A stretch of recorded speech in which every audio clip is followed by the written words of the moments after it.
Good evening and welcome to Derby Date Night, Back to School Edition. We are coming to you live tonight from Indianapolis and Perry Park, home of Circle City Roller Derby. Tonight is our last Derby Date Night before our kids go back to school. But instead of spending the weekend school supply shopping and planning lunches, we are here with you, enjoying some roller derby. My name is Aria Kidding Me, and I'll be talking you through both games tonight, bringing you play-by-play, commentary, and of course, corny jokes. My date tonight is my husband, seriously, pushing buttons, turning knobs, and taking care of all the technical aspects of our show. Our kids, OMG and LOL, came with us tonight and are helping out behind the scenes, making tonight's Derby Date Night a true family effort. You can find us here on YouTube and also on Instagram and Facebook. Like and subscribe to find out where you can join us next. But enough about us and Derby Date Night. Let's get to the reason you are here today. Tonight's lineup starts with a matchup between CCRD versus CCRD. Wait, CCRD versus CCRD? This is going to be confusing. Let me clarify. We have our home team, CCRD, Circle City Roller Derby, setting up to play our visiting team, CCRD, Confluence Crush Roller Derby from Metro East, Illinois. Tonight is the last home game of the season for Circle City, and we are excited to bring you all of the live action happening in this home closer game. So I'm sure you want to know who you're going to be seeing lining up tonight. Well, for Confluence Crush Roller Derby, we have 0121 Abitude, 040 Scarlet Bandit, 096 Lil Smokes, 101 Shameless, 131 Rampage, 20 Mean Bean, 313 D-Wow Merkham, 41 Wreck-It Rena, 5 Holly O, 58 Russian Bruzette, 713 Koreshen, 8 Payne Austin, 925 Andy Cyclone, 9669 Harley Legal, 99 Captain Blackout. And Confluence Crush is coached by Monster Jam and Marley Laveau. Welcome to our visiting team, Confluence Crush Roller Derby. So they're from Illinois, but I also learned today that they're in St. Louis, Missouri, and I had to get a geography lesson because I forgot that Missouri and Illinois are actually next to each other. So back to school edition, I need to go back to geography. We've been learning math on this channel, and now today we're going to be learning geography because St. Louis and Illinois are very close to each other, which is what I learned today. All right, I'm sure this is the moment you have all been waiting for. Circle City Roller Derby. These are your Circle City Socialites. Number 12 is Bibbidi Bobbidi Boom. Number 1215, Pure Polly. Number 168, Shauna the Dead. 312, Vivi.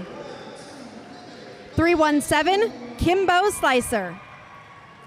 383, Frau Blocker. 5202, Serotonin. 522, Lego Blocks. 594, Malls Dolls. 62, Jesse Fisher. 687, LC Hammer. 789, Goldie Braun. 808, Pele's Melee. 856, Iggy Impalia. And your coaches for Circle City Roller Derby Socialites tonight are Eric, Wham, and Crash.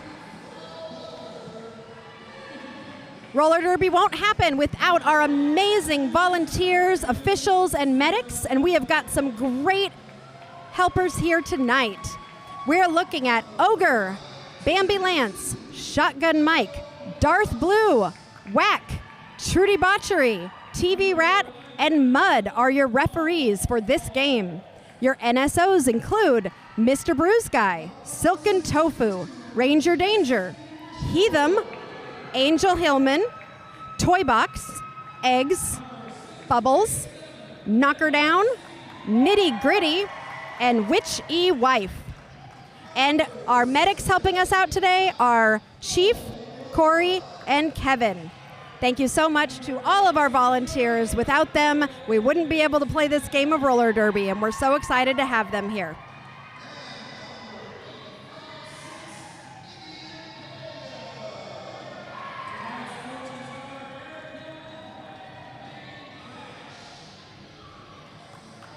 We will be getting started here shortly as we finish up introductions for this home closer for Circle City. So this will be the last game of their regular season. And we're so excited to have Confluence Crush here to play and watch this game with CCRD versus CCRD. Going to be a fun night. We're glad that you're joining us here. Don't forget to say hi in the chat. Tell us where you're from. Tell us who you're rooting for. Like and subscribe. We are going to hopefully continue to bring you more roller derby in the Midwest wherever we can, and as we move into school season and fall season. My favorite time is spooky season.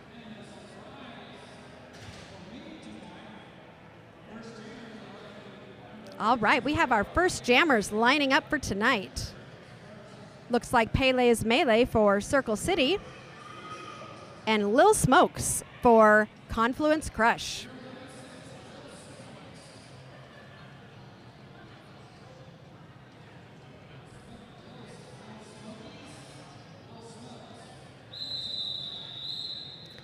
That whistle signals that we will be starting in 30 seconds, and these two jammers who are lining up in the back here are going to be trying to get through this group of blockers that's in front of them, and one of them will be your lead jammer when they pass all the skaters from the other team first. As we get started, Pele's Melee is pulling to the front, trying to pull that pack apart. Lil Smokes is in the back right now. I'm hearing a whistle. Somebody is going to the penalty box, but as that is happening, Pele's Melee does become your lead jammer for Circle City Socialites. Lil Smokes is about half a track behind, so Pele's Melee is going to try to score some points here. Has not called off the jam, so both jammers were able to enter the pack there and try and score some points. Let's see what happened. Looks like Confluence Crush was able to grab 2 points there. So we are starting this game with a lead from Confluence Crush.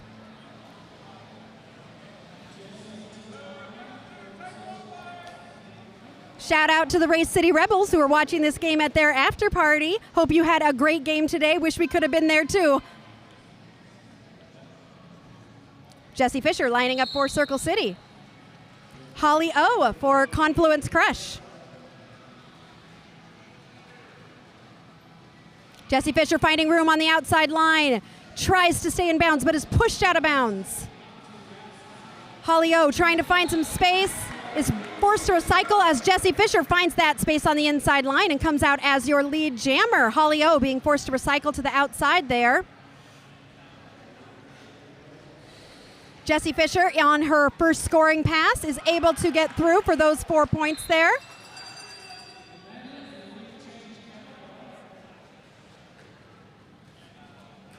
Holly O finding some space where a few skaters found the ground. Jesse Fisher sailing through on another scoring pass there, grabbing 4 more points for Circle City as Holly O is being forced to recycle to the inside by Iggy Impalia.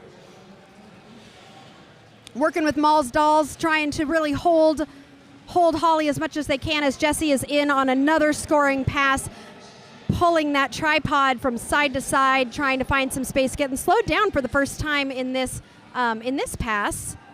Holly O has got that jammer star off and I think is looking for a blocker to pass it to. Jessie gets through for another 4 points, bringing her total to 12 in this jam at this point.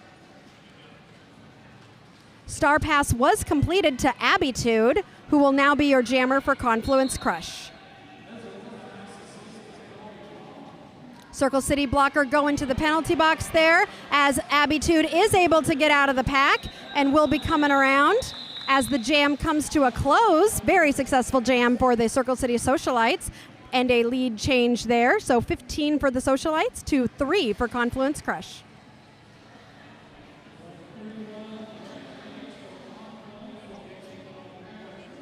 We are starting this next jam with one Circle City blocker in the penalty box.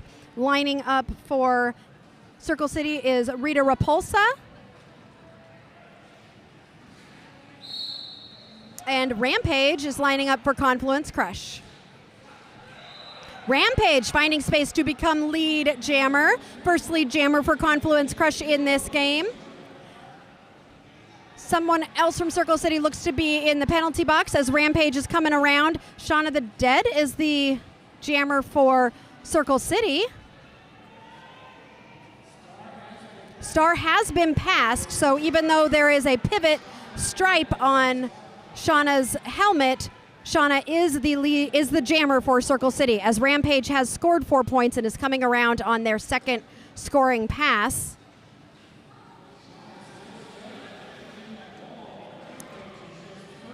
Rampage pushing through, was down to only one Circle City blocker left and got recycled and is now getting a little bit stuck up in the pack. Shauna, who is holding the star, it looks like is being called on a penalty and will be headed to the penalty box. So this will be a power jam for Rampage and Confluence Crush Roller Derby.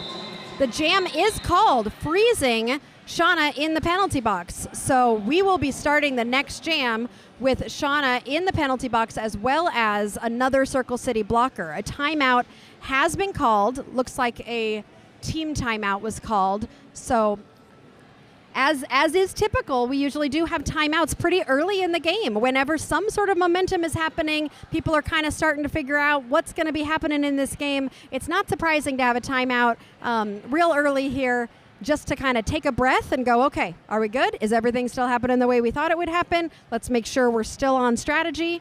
Definitely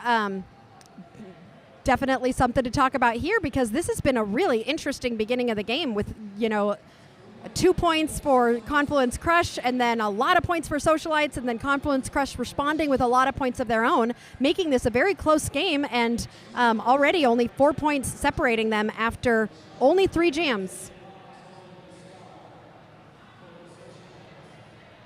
So this will be a power jam for Confluence Crush.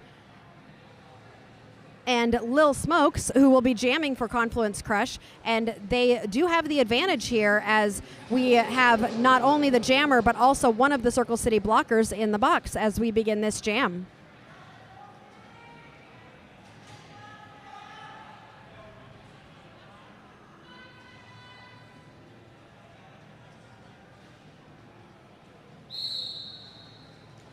Lil Smokes looking to find some space on the outside.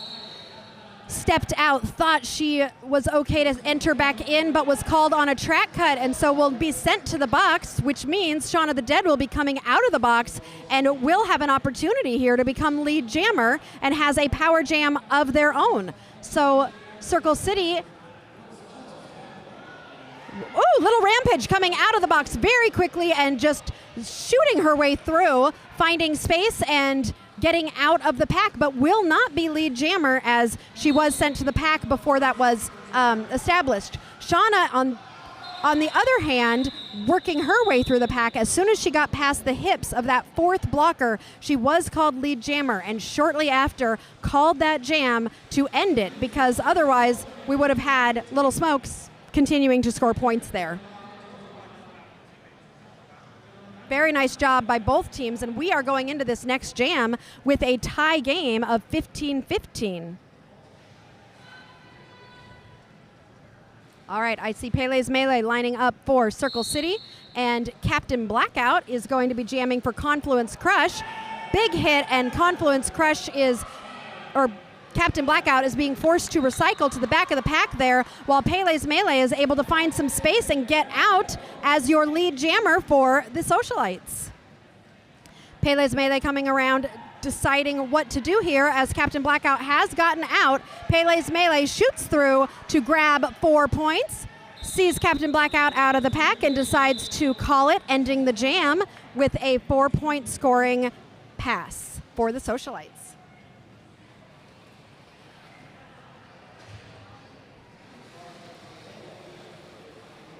Jesse Fisher lining up for this next jam for Circle City, and Holly O will be jamming for Confluence Crush.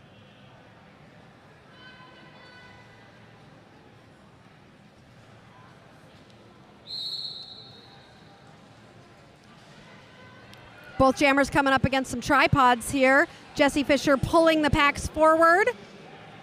Holly O being forced to recycle, weaving from side to side. Jesse Fisher using brute force to try and just push that tripod forward.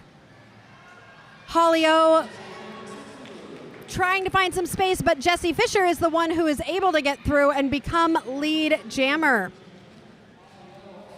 Holly O continuing to try and spread apart these Circle City blockers as Jessie Fisher enters the pack on her first scoring pass. Is able to get through all 4 Confluence Crush blockers in order to score 4 points there. Holly O has completed a star pass to Abitude, who will now be jamming for Confluence Crush.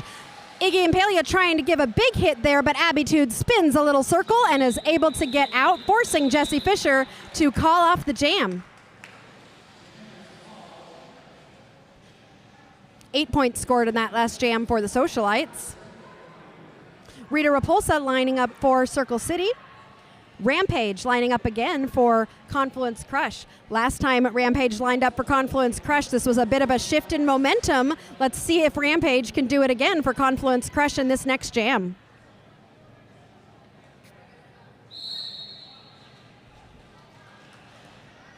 All right, as the jam begins, everybody's a little bit mashed up in there. Which jammer's gonna come out? Looks like it's gonna be Rita Repulsa as lead jammer for Circle City.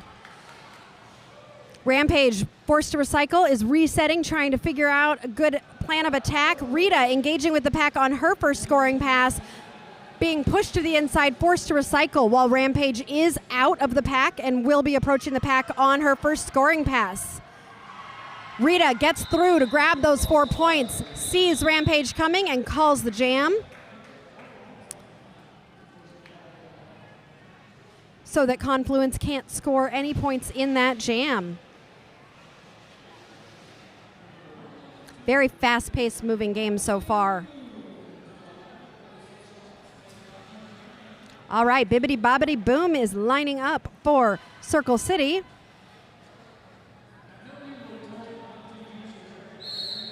And Captain Blackout is lining up for Confluence Crush. Bibbidi Bobbidi Boom is kind of stuck in the back here while Captain Blackout is trying to pull that pack apart to the front and is able to do so when some confusion happens around a penalty. So Captain Blackout is out as your lead jammer for Confluence Crush. Bibbidi Bobbidi Boom pushing that pack apart is able to get past that last blocker to come around on a scoring pass about half a lap away as Captain Blackout is trying to get through to score points of her own. Bibbidi Bobbidi Boom entering the pack, hoping that she was able to steal some points, and it looks like she was able to steal 2 points there. Confluence Crush still able to grab all 4 in that jam, so outscoring the Socialites by 2 points.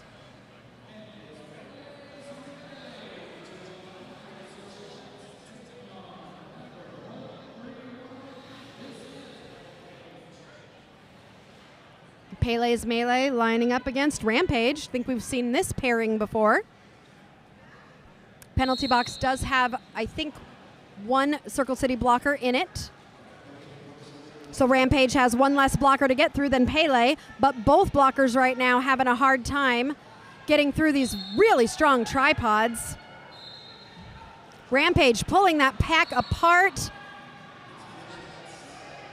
Found some space and is out. Pele's Melee is right behind, and these jammers will be racing as the penalty box has filled up a little bit. Lots of visitors to the penalty box right now. We've got 5 blockers out on the track preparing for Pele and Rampage to approach the pack, but Rampage decides to call it, and no points will be scored for either team in that jam. Timeout has been called.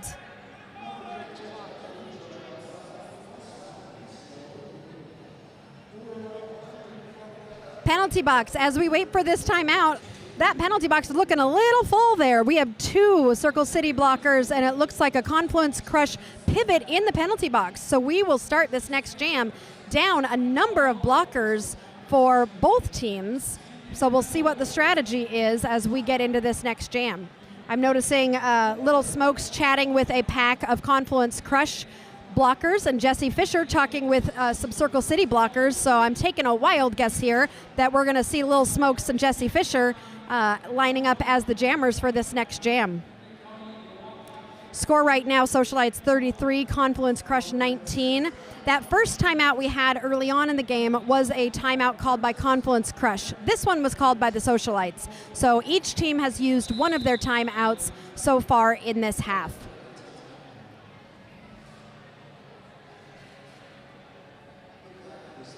Well, I feel like I'm a fortune teller because we're looking here at Little Smokes and Jesse Fisher lining up not next to each other like jammers usually lining up, but in a straight line. One in front of the other. And another timeout is being called by an official. Looks like an official timeout. Usually official timeouts are called when there's confusion over the scoreboard or if there was something that happened with the clock or technical issues. Lots of different reasons why officials can sometimes call timeouts. Or track repair is a good one too. But I think actually maybe this is an official review because we've got both captains in the discussion and coaches with the officials. So they are discussing something, and if we're lucky, they'll come over and tell us what they discussed later.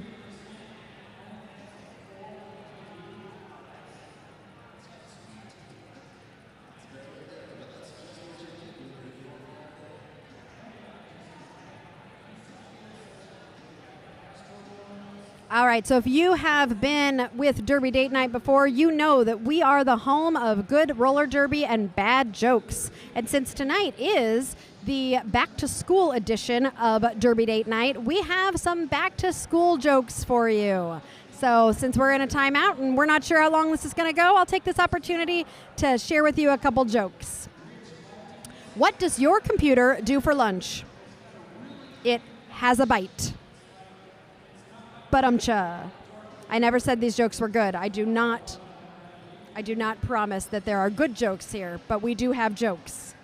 And our second joke of the night is, why do math books always look so sad?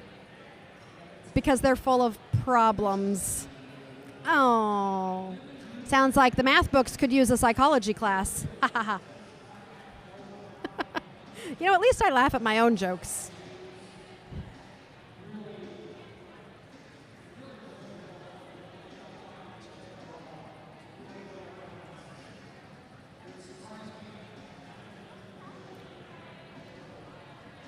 All right, looks like we are going to find out what was going on there.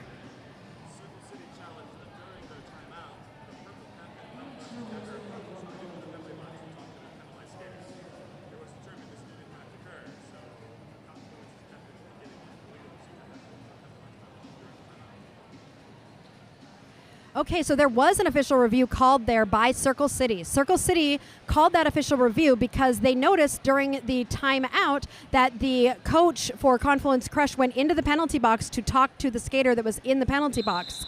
After the official review, the referees determined that that did occur and an illegal procedure penalty was issued, which means that the captain of Confluence Crush will now be serving a 30-second penalty for an illegal procedure, and the Socialites will retain their official review. So I remember how I said that box was full? Well, now it's really full. And we are getting started here with Little Smokes and Jesse Fisher. I think, yep, Little Smokes was able to get out to become lead jammer while Jesse Fisher was forced to recycle. That pack is moving pretty fast as Jesse Fisher needs to get past these two Confluence Crush blockers. Oh, no. Jesse Fisher was the lead jammer. I thought that's what I saw. So when even though Lil Smokes got out and free, Jesse Fisher passed the hips of four blockers first. So Jesse was called as lead jammer, but then was kind of swallowed up by the blockers who were cycled around her while Lil Smokes got out. So Lil Smokes was in a scoring position, but Jesse Fisher was in a position to still control that jam.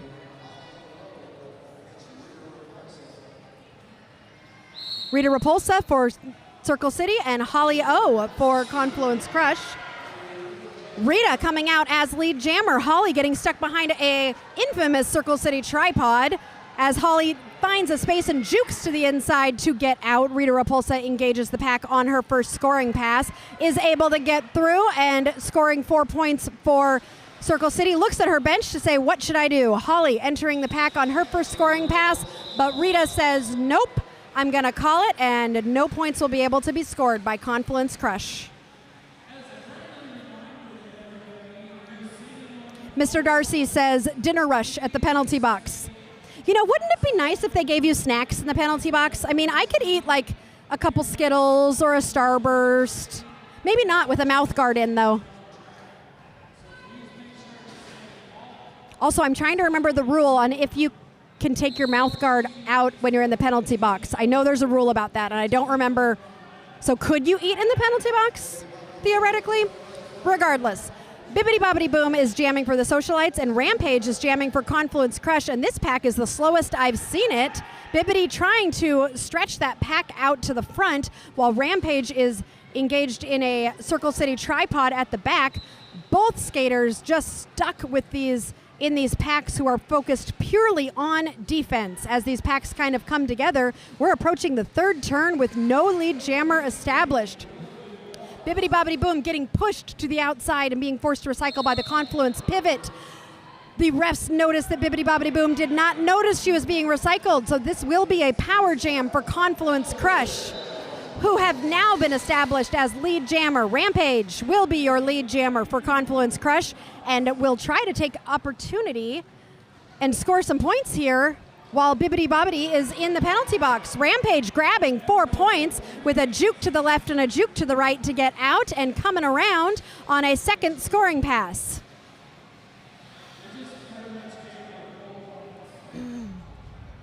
Bibbidi is standing in the penalty box, does not currently have the star on, but Rampage calls the jam to freeze Bibbidi in the penalty box, so Bibbidi is putting the star back on, but will be coming out of the penalty box in less than 10 seconds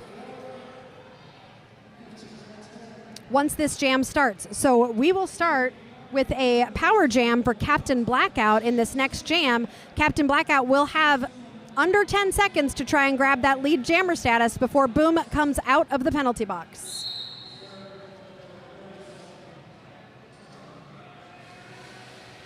All right, as the jam begins, Captain Blackout pushing through. Bibbidi Bobbidi Boom back in the pack. Both jammers trying to find some space. Bibbidi jumping from side to side. Captain Blackout being forced to recycle to the inside. Andy Cyclone is now jamming for Confluence Crush. Bibbidi coming out with that lead jammer status. Confluence Crush coming back to try and help Andy out of the pack here. Bibbidi coming in on her first scoring pass as this pack is getting a little faster and spreading apart. Bibbidi trying to find space and weave her way through. I still see Captain Blackout is jamming. I know it says Andy Cyclone, but I still see Blackout out there. Whistle, meaning a Circle City blocker is headed to that penalty box as Boom enters the pack again on a scoring pass. This pack is speeding up and starting to spread out. Captain Blackout trying to find some space. Penalty being called on a Circle City blocker. Pure Polly trying to do her signature move of pulling a jammer back. Not sure if she was able to be successful there, and some loud skates heading back to the bench there. Okay, Mr. Darcy says a dinner rush is when a lot of blockers or jammers come to the box and come out of the box. It's like a dinner rush at the restaurant. Yeah, that's true, because you're always like going back and grabbing the food, taking it to the table, grabbing food, taking it to the table. They're just doing it with the penalty box. Java says that's absolutely Blackout. Thank you for confirming. Okay, it looks like Pele's Melee is stuck in the back while Lil Smokes comes out of the pack as the lead jammer for Confluence Crush here. Good opportunity for Confluence Crush as Circle City blockers continuing to report to the penalty box. Little Smokes flying through the pack to grab 4 points there. Pele's Melee continuing to be stuck up in that pack, trying to find space with all, woo, beautiful apex. I think that might have been an apex jump there by Little Smokes. And grabbing 4 more points for Confluence Crush. Pele's Melee continuing to be stuck with all 4 Confluence blockers focused on defense. Lil Smokes coming into the pack, getting pushed to the outside, forced to recycle there. Pele's Melee really trying to pull this pack apart. Lil Smokes getting tangled up, pushed to the outside, calls the jam. But not before grabbing 11 points for Confluence Crush, bringing this game to within 9 points.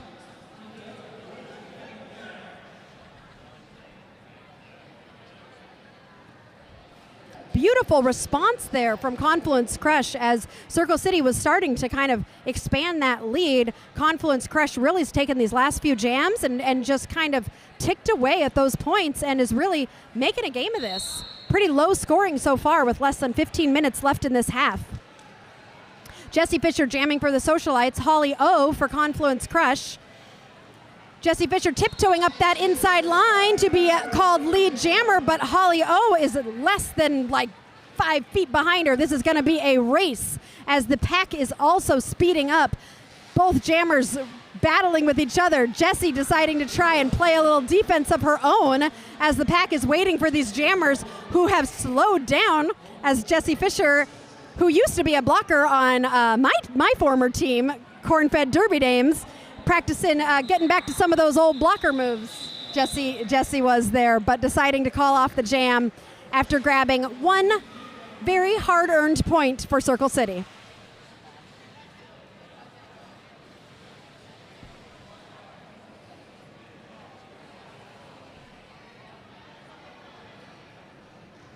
Having experienced it before, Jesse Fisher is amazing at one-on-one blocking. She is very difficult to get around. Rita Repulsa and Rampage lining up as jammers for CCRD. I can say that because they're both playing for CCRD. I'm so amused with myself. Oh, looks like a banana jam happening here with a bunch of people falling to the ground. Everybody kind of resetting, trying to figure things out as this is a very mashed up pack. Penalty being called there on Rita Repulsa, who will be reporting to the box for a penalty, which makes this a power jam for Rampage and Confluence Crush. Rampage just has to get past Iggy Impalia, is able to do so, and will be lead jammer for Confluence Crush. An opportunity here for Confluence to grab some points while Rita waits in the penalty box. Rita does have the star off and has stood, so will be reporting back to the track in less than 10 seconds as Rampage is spreading out this pack to grab 4 points there for Confluence Crush. One of the blockers from the Socialites going to the penalty box as Rita comes blasting out of the box to get through the pack. No points scored though, that was not a scoring pass. So Rita racing around to try and grab points. Rampage grabbing 4 more points and calling the jam before Rita can score any points for the Socialites, bringing the score to 43-45. Confluence Crush has brought this game to within 2 points with less than 10 minutes to go in this first half. This is such a fun, fast game right now. Bibbidi Bobbidi Boom lining up for Circle City. And Captain Blackout for Confluence Crush. Bibbidi Bobbidi Boom finding a tripod at the back. Captain Blackout finding a tripod of her own at the front. This pack is stretching out, so skaters are going to need to start bridging. Captain Blackout getting out to become lead jammer. Slowed down a little bit, checking behind her. Not sure what was going on there, but Bibbidi Bobbidi Boom is out about a quarter track behind as this small pack of 2 Circle City blockers and 3 Confluence Crush blockers are waiting for these jammers to come into the pack. Captain Blackout grabs some points and calls the jam, bringing this to a tie game. 45-45. Timeout being called by Confluence Crush as we have got ourselves a tie here.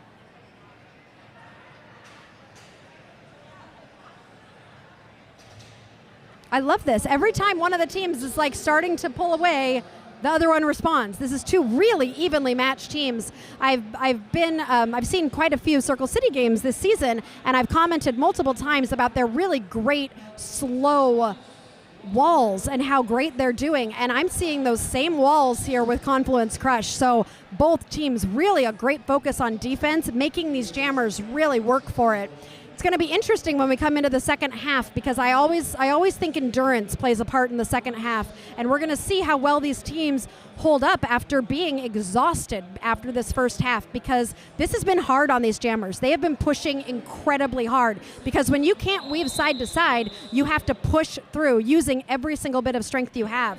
And so the question is going to be in the second half, are we going to see the same jammers because they've got great endurance, or are we going to have to start mixing in some new jammers? And we'll just see kind of how both teams' endurance is when we get to the second half, which could be a really key point in winning this game.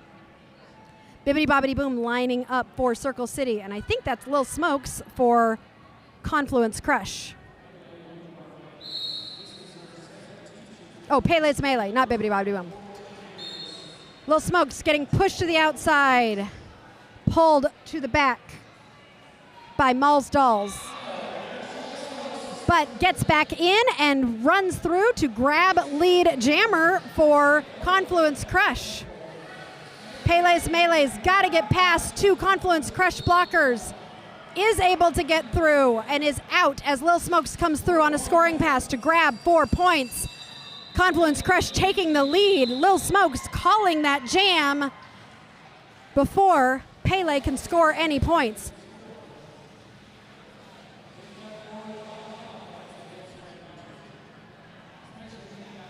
Rampage, you've got some fans in the chat. Mr. Meowster, your number 1 and 2 fans are rooting for you, and it's been really fun to watch Rampage jam tonight.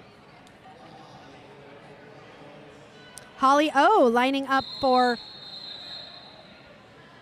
That's what I was about to say, because I was like, there was only Confluence Crush out on the track, and I knew that the 5-second whistle was about to go, and I saw no Circle City blockers or jammers. So we are going to pause for, looks like a Socialites timeout is going to be happening here. So Confluence Crush is talking here in the near the jammer line, and Circle City is looking like to have a whole team huddle right now over by the bench.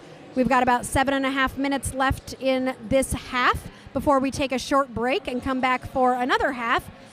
Don't forget, after this game, we will be having another game, a Battle of the Bees. So we'll be seeing lots of Circle City skaters as well as some other skaters from around the Indianapolis area battling each other in their own Battle of the Bees. Claudia, Confluence is from the Illinois area, somewhere near St. Louis, Missouri. So I got confused earlier because I was like, oh, they're from Illinois, and then it said St. Louis, and then I forgot that Missouri, actually I didn't know, I'm just going to admit it, I had no idea Missouri and Illinois were next to each other. So Sirius pulled up a map and showed me that indeed Missouri and Illinois are next to each other, and that was new information for me. Java saying we're based in the St. Louis Metro East. Players from both sides. See, we have players from both sides of the river. So they are from both Missouri and Illinois. Jesse Fisher grabbing that lead jammer status as Holly O is trying to bounce from side to side to get out of that pack, really needing to get out as Jesse Fisher coming in on her first scoring pass. Holly O does get out of the pack.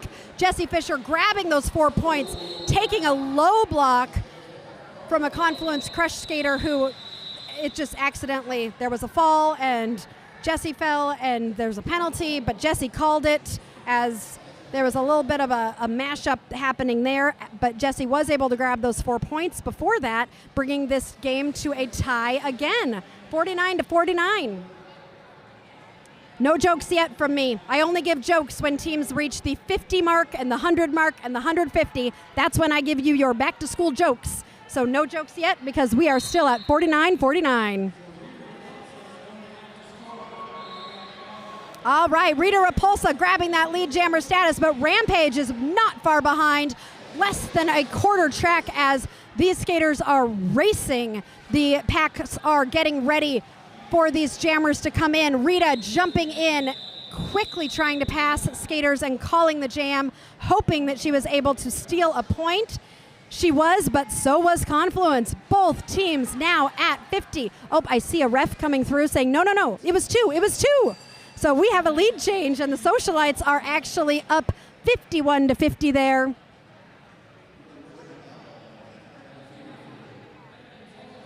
And we have got a lead change. I'm not going to be able to do a joke yet because this game is a fast game. And Claudia, I will answer your question about flat track stats in just a second on how these two teams compare and what I've realized this season about flat track stats.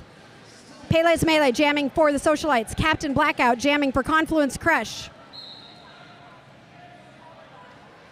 Both jammers having a hard time getting through. Pele jumping over a leg to get out as lead jammer.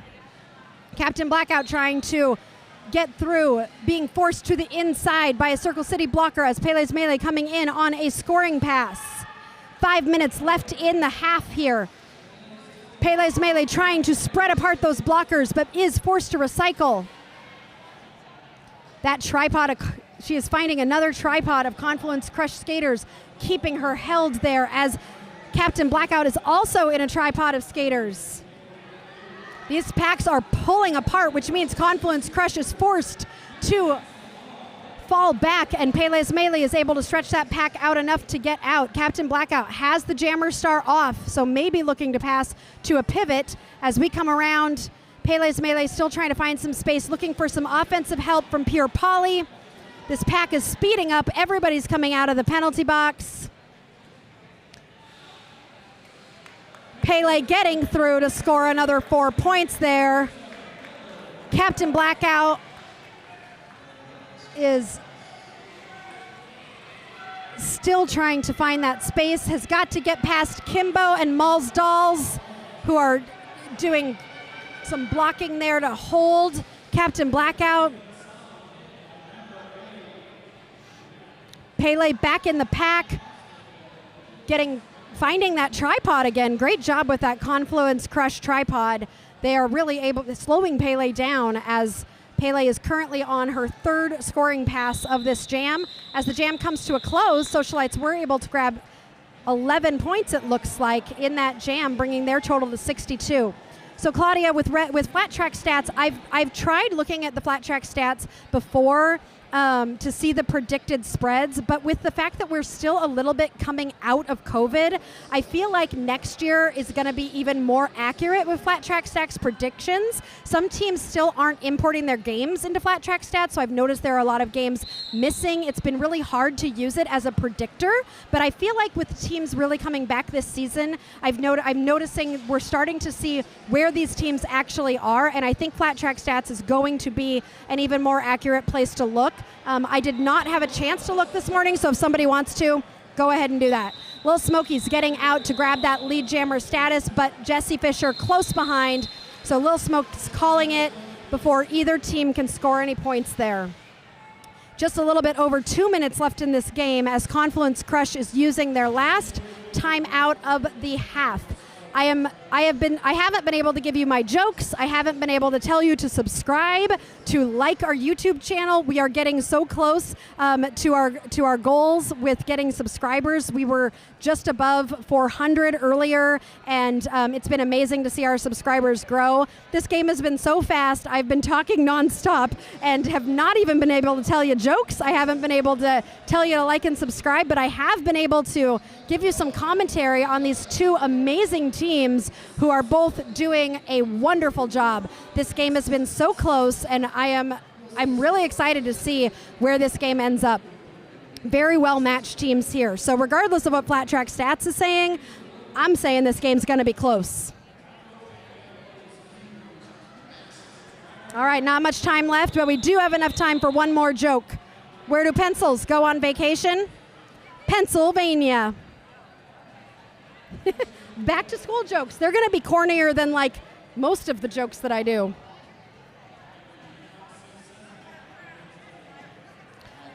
All right, 52% chance Confluence wins predicted for every 60 points of Confluence. Circle City scores 59. Flat Track Stats agrees with me that it's going to be super close.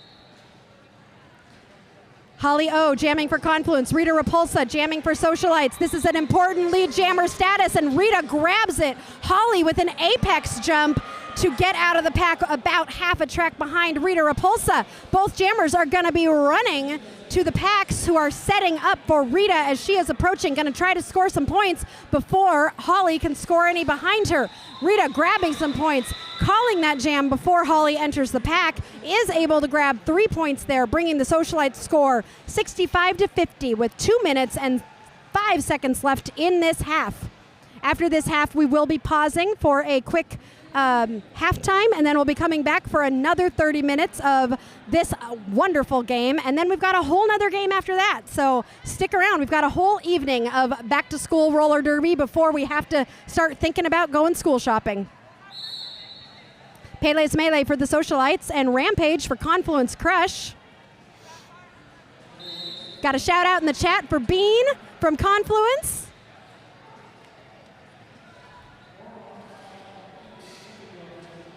All right, Rampage being forced to recycle there. Pushed to the inside by Iggy Impalia. And pushed to the back again. Pele pushing against this tripod from Confluence Crush and having a hard time making forward progress, trying to get this pack to move forward. Rampage getting swallowed by a similar Circle City tripod. Both teams pushing as much as they can. Just stuck here. It is hard to move, and making forward progress is difficult for both teams. Pele pulling that pack apart, gets through to grab lead jammer status with less than a minute left in this half. Pele is approaching the pack on her first scoring pass as Rampage is being forced to recycle there by Mal's Dolls. Pele coming through the pack, finding that tripod again. Iggy Impalia coming in with a little bit of offensive help. Trying to get past Scarlet Bandit at the end, is able to get through to grab those 4 points, but not without some struggles. That was really great blocking there by Confluence Crush. Rampage continuing to still push. I can't tell if she has the star. Still on. Pele coming in with another score on another scoring pass, being forced to recycle. Beautiful waterfall recycling there by Confluence Crush. Rampage with the star in her hand, continuing to try to get through, being forced to recycle there. Mal's Dolls and Vivi doing some great partner blocking to hold her. That jam will end with 5 points scored by the Socialites. Confluence Crush doing a great job holding that scoring as low as they can there, and we're going into halftime with a score of 70-50. Socialites up on Confluence Crush by 20 points. Come back in the second half. This one is going to be anybody's game. I'm going to go get a snack.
So those skaters who are sitting at 3 and 4 penalties are definitely going to be trying to not get any more penalties, because if they hit that magic number 7, they're not going to be able to play in the game anymore.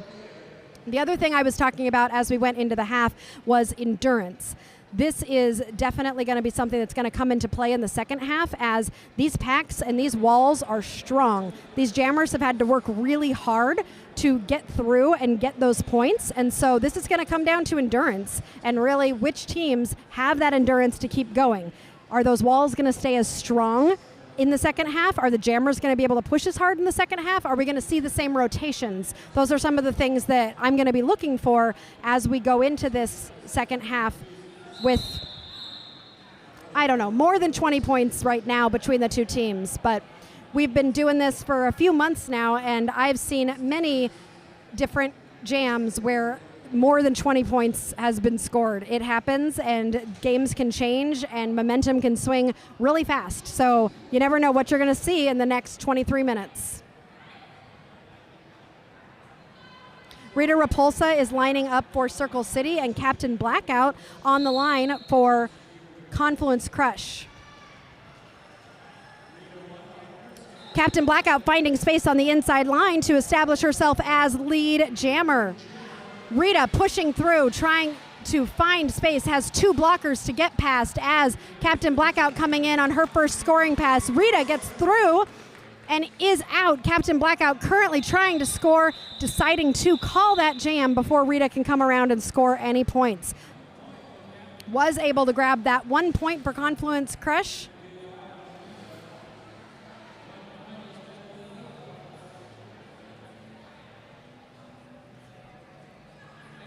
Lil Smokes lining up for Confluence Crush, and Pele's Melee is lining up for Circle City.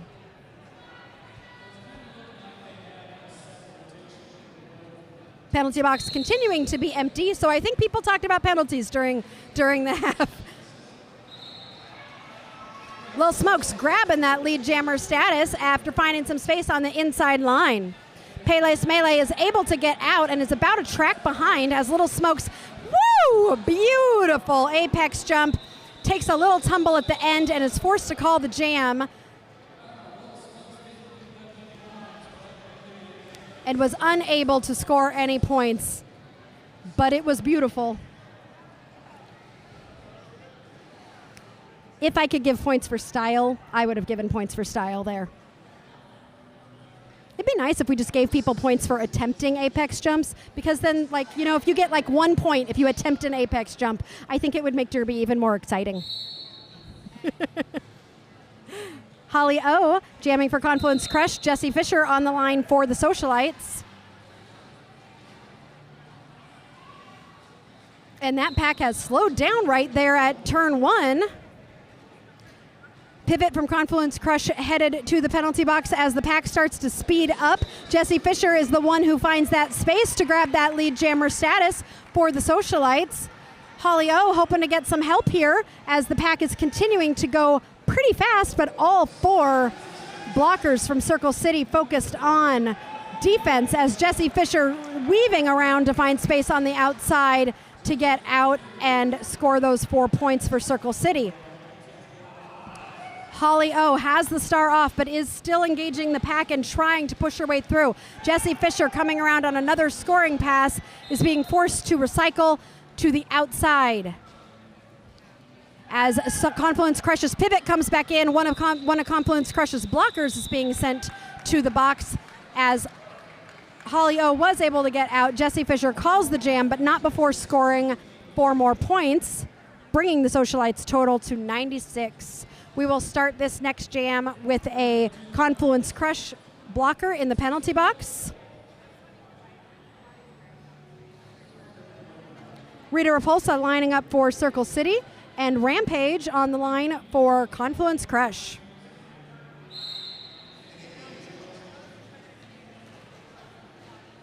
Both jammers weaving side to side in a completely stuck pack. This pack is not moving.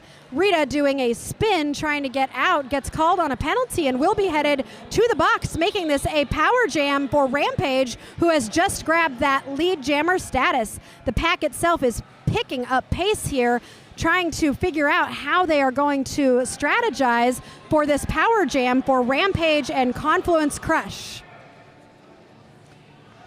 Rampage engaging in the pack, trying to push through and trying to get that pack to speed up. Some great offense being done here by Confluence Crush, trying to help Rampage out. Rampage being forced to recycle to the back as Rita is entering the pack, has that jammer star in her hand, will be trying to get through. This is her initial, so she is not currently scoring points. Rampage being recycled to the back, engaging a Circle City tripod. Rita engaging a Confluence Crush tripod. CCRD tripods for days happening right now. Rita trying to find that space, bouncing from the outside of the pack to the inside. Rampage trying to also find some space. Rita getting out at the same time as Rampage is calling the jam, but did get all 4 points, and those were very well earned, very hard earned points for Rampage. Debbie, of course I have jokes today. They're not corn related because we are doing a back to school edition. So we have been doing back to school jokes today. And if the Socialites can score 4 more points, then we will earn ourselves another back to school joke. But you know me, I've always got corn jokes happening. Bibbidi Bobbidi Boom jamming for the Socialites. Lil Smokes jamming for Confluence Crush.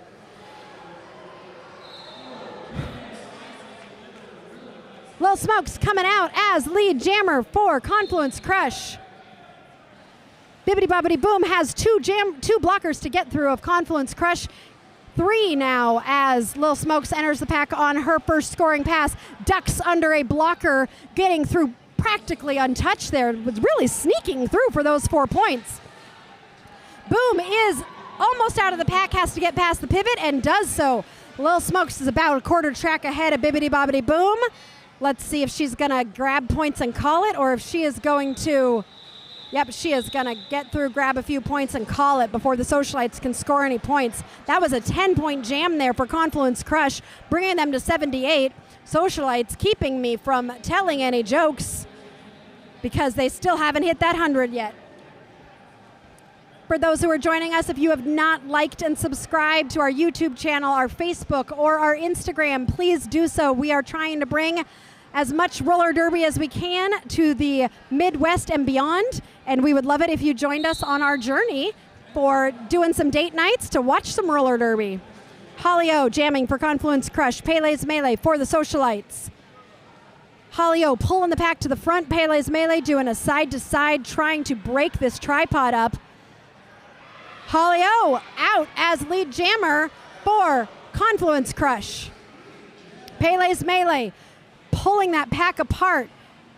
Confluence Crush trying to recycle around Pele's Melee to continue to hold her as Holly O comes in on a scoring pass. Pele's Melee is able to get out.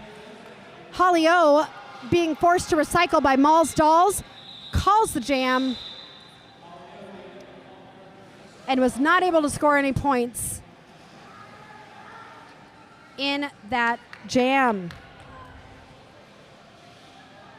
Jesse Fisher lining up for Circle City and Captain Blackout lining up for Confluence Crush.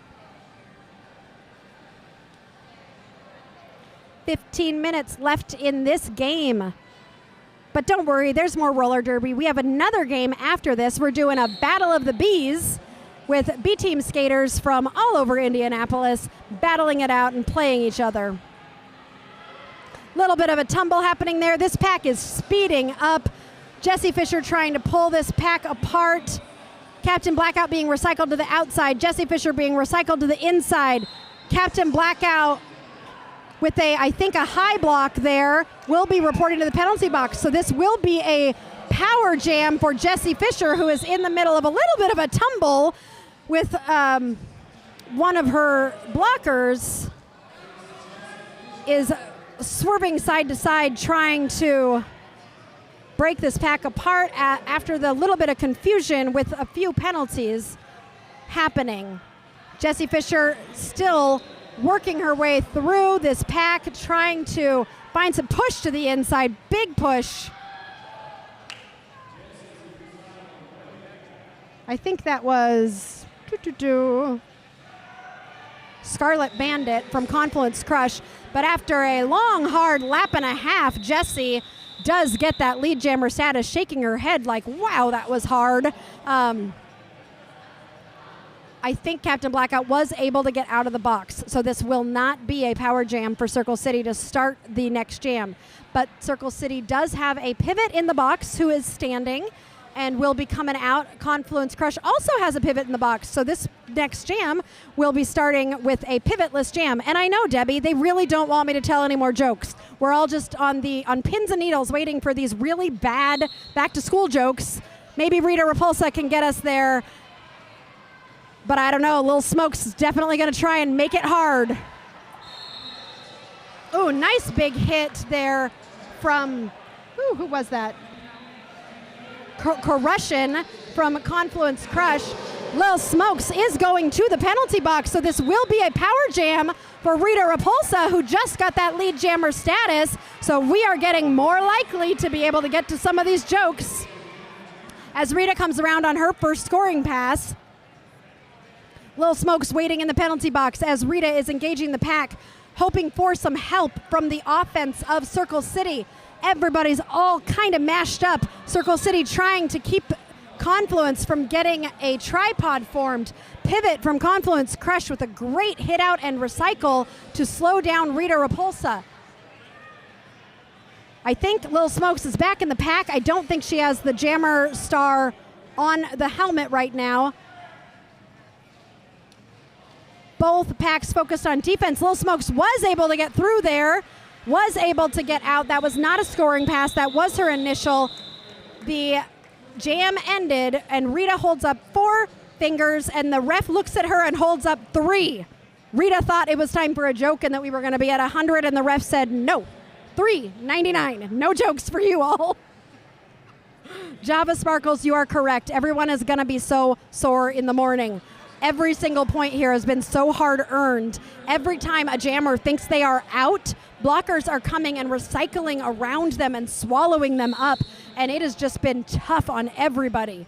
Holly O jamming for Confluence Crush. Pele's Melee for Socialites. Holly O grabbing that lead jammer status. Pele trying to take advantage of this speeding up pack, trying to find some space as Holly O is coming around on her first scoring pass. Pele pushing, just pushing this tripod, getting a little bit of offensive help from one of her blockers, who then immediately switches to defense. Great job there. I think was that Malls Dolls? Good job there. No, that was Shaun of the Dead. Oh, I did it again. Sometimes Shaun of the Dead and Malls Dolls, they look so similar. We had this conversation last time. Holly O trying to get through on a scoring pass here, finding nothing but blockers from Circle City. Pele's Melee continuing to push a practically completely stopped tripod of Confluence Crush. Holly pulling that pack apart, finding some space, but also finding a Circle City blocker. I think that might have been Kimbo with a big hit, and we're pulling her all the way to the back. Holly turns, looks at her bench, calls the jam, and says, that was tiring. I think I'm done there. That was hard on everybody. Everyone was working so hard during that jam. But Confluence was able to grab 4 points there, bringing their total to 78. Bringing this game with only 10 minutes left to within 21 points. Look at me doing that math without my math teacher. Kimbo Slicer, who sometimes joins me on the mic, she is a math teacher and usually helps me with the math. Rampage jamming for Confluence Crush. Jessie Fisher for Socialites. Rampage, quick lead jammer status established there. The star is a little bit off her helmet. I think the ref just helped her out and kind of said, hey, watch the helmet. So she was able to get it fully on and find some space on the inside to grab those 4 points as Jessie Fisher is continuing to try and push through this pack. Rampage has grabbed those 4 points. It's coming around on a second scoring pass. Jessie has pulled that pack apart and cheers, looking at us to say, yay, I got it, because she did get out and that was hard. Rampage, after grabbing 4 more points, calls the jam. Socialites were able to get some points there, though. So bringing them to 103 to Confluence's 86. Time for a joke. What does a book do in the winter? Puts on a jacket.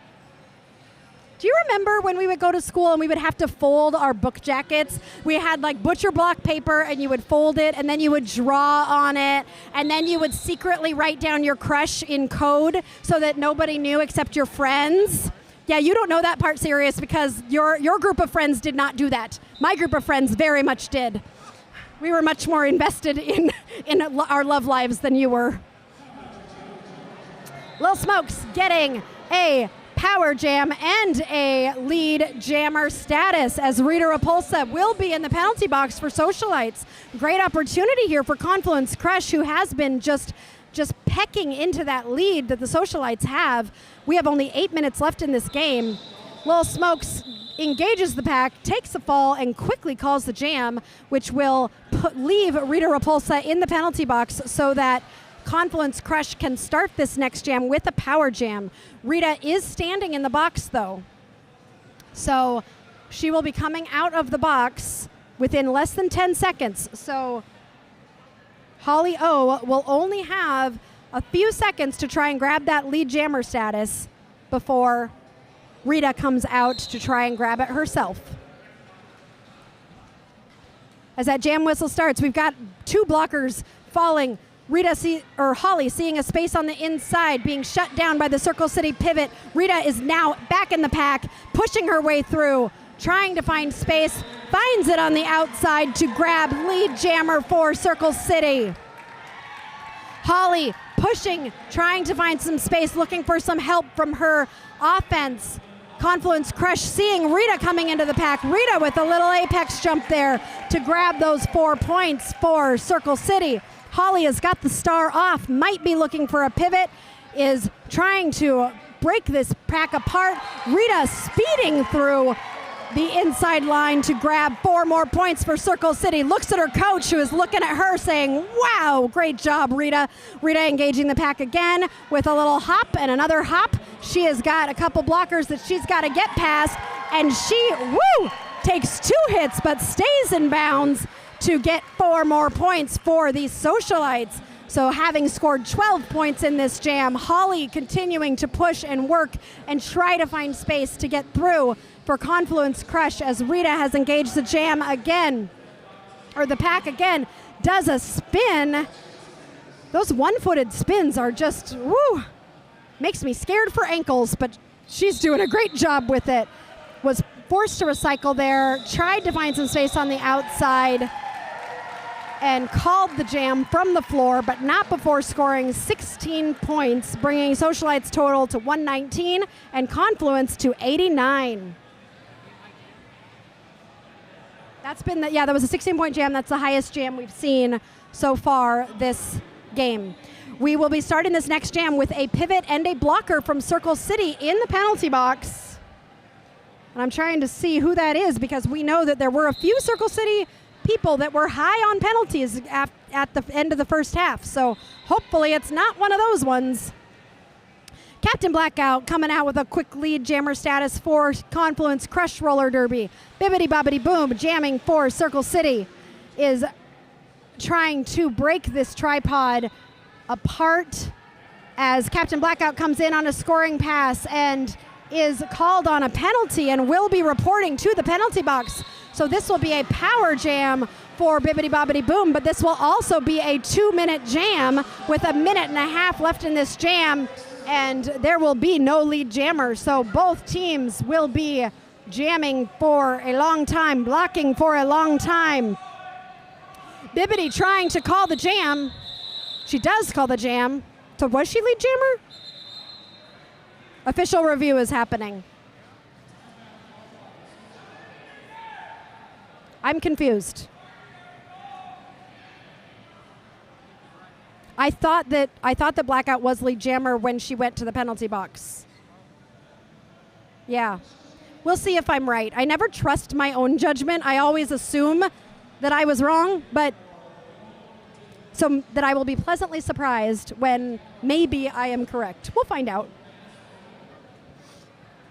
All right, while we are paused, don't forget to subscribe if you haven't. And I will give you guys another joke because we waited so long for that one joke from the Socialites. We got to get another one. And since we are in back to school edition, we got to give you a pity back to school joke. Pity joke. What did the paper say to the pencil? Right on.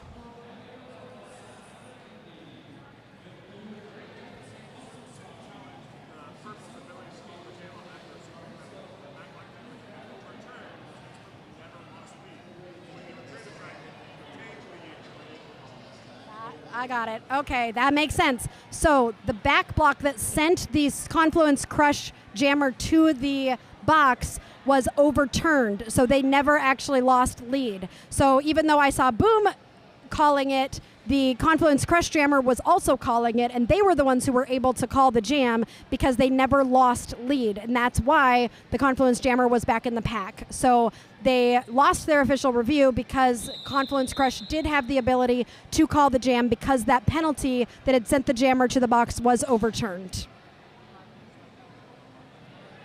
Oh yeah, I agree with you. Sirius is saying it was worth it to use the official review with 5 minutes left, and I agree because it's giving you a chance to breathe while we think about what happened there. Jesse Fisher jamming for the Socialites. Rampage jamming for Confluence Crush. Both jammers trying to find space. Rampage tried to follow Jesse Fisher for a second. Jesse is now following Rampage. Both of them trying to find space in this mixed up pack. Nobody can get a solid tripod there when it's all mushed up like that. Jesse Fisher coming out with lead jammer status for the Socialites, who are currently ahead by 30 points, 120-90, with 4.5 minutes left in this game. Rampage trying to find some space, has that jammer start off, has passed it to 925, Andy Cyclone, who became the jammer for Confluence Crush, and Jesse Fisher called the jam after scoring 4 points for the Socialites.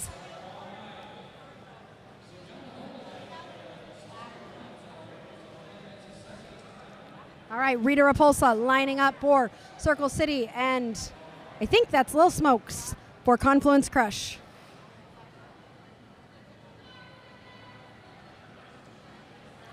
And we are going to have a pivot line start. So the jammers have a little bit further to go to engage the pack. Rita trying to find space on the inside. Lil Smokes trying to push. That pack is breaking apart. Lil Smokes weaving around to grab that lead jammer status for Confluence Crush. Rita being forced to recycle, has the star in her hand. Lil Smokes engaging the pack on her first scoring pass, takes a tumble to the outside line. We will be pausing shortly for an injury.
And we are back. Thank you again to our medical team for being on site and right there whenever we have any kind of an injury happening out on the track. That skater was able to skate over to the medical area to take a break and for them to continue checking on her. We really appreciate our medics who help us out. Today we have Chief, Corey, and Kevin on hand to help us out anytime there is an injury. And I'm about to find out, I think there was a penalty that happened during that time.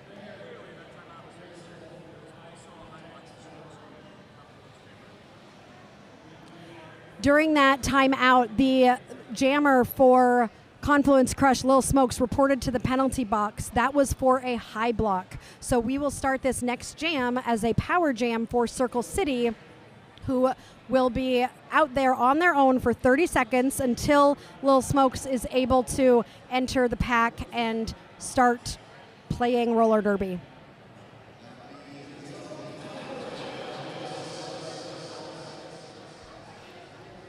So that was both a medical timeout and an official review all in one.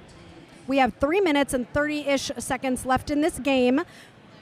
But don't worry, your Saturday Night Roller Derby continues with another game after this with the Battle of the Bees, which is going to be mostly Circle City party crashers playing against each other, which I'm excited to see because I love to see teammates play each other. Those are always real fun.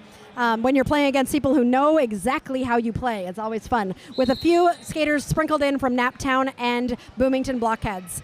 With this power jam getting started fast and quick right from the beginning. Jesse Fisher is going to have to get past this Circle City tripod.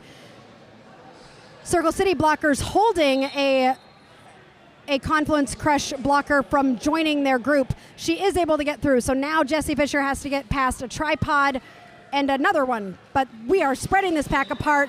Jesse with a quick jump realizing that she went out of bounds just a little bit with her skate, and she has to re-engage in the pack again, which slowed her down, but she still was able to get through.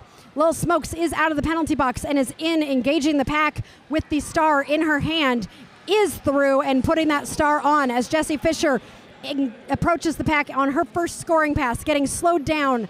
The pack continuing to stretch out. Jessie Fisher calls the jam before Lil Smokes can come through and score any points of her own, but she was able to grab 2 points there on that jam. We have 2 minutes left in this game. Rita Repulsa lining up for Circle City. Holly O lining up for Confluence Crush. This has been such a fun game to watch. I really have enjoyed watching both of these teams, who I think are so incredibly well matched, and I would love to see this matchup again. As we begin the jam, the penalty box is now empty. There was a blocker in there, but now it's empty. We are moving, breaking apart just a little bit. Rita dashing to the inside, seeing a space and grabbing that lead jammer status.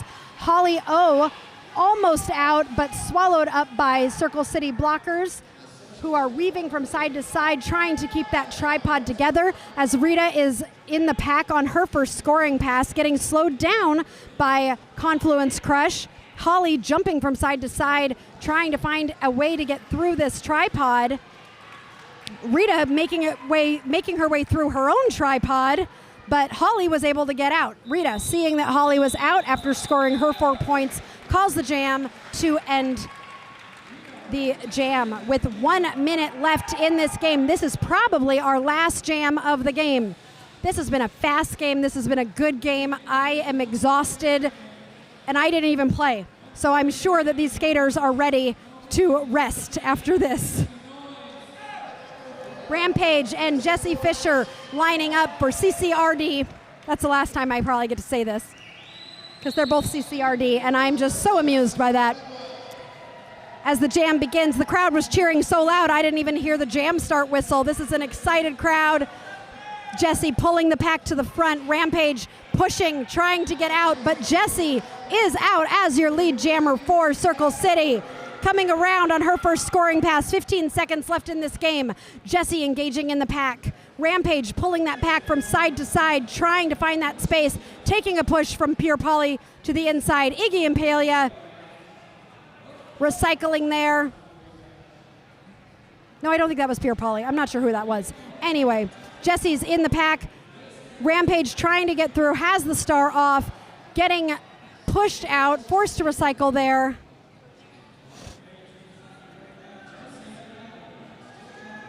Jessie also getting stuck in. The period clock has run out, but the jam clock has not. So this will be the last jam of the game. We may go 1 more minute, or it is Jessie's decision. Does she want to push for 1 more minute, or does she want to call this and end the game? We will see. It's anybody's guess here. Jessie's looking at the bench. No one is moving. She looks at the bench and is like, can I call it? I think they told her no. Rampage is out, holding the star in her hand. Jessie is being recycled and continuing to play. Looks at the bench, 30 seconds left. Here comes Rampage. Jessie says, I'm done. Calls it, gives a high five to some other skaters. What a game. Socialites 133, Confluence Crush 91, CCRD wins it. And since that could be either one, Circle City Socialites taking the W in this game. What a great game. Thank you to those of you who joined us from Illinois, Missouri. Don't forget to subscribe and like as we continue to bring you roller derby from the Midwest. And hopefully you have enjoyed joining us here on our Derby Date Night Back to School edition. But don't go anywhere, because we've got another game coming up in about 30 minutes. We will be having a Battle of the Bees and watching some skaters from Circle City Party Crashers take each other on, plus a couple other bonus skaters from Indianapolis. See ya in a few.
welcome back to Derby Date Night, Back to School Edition.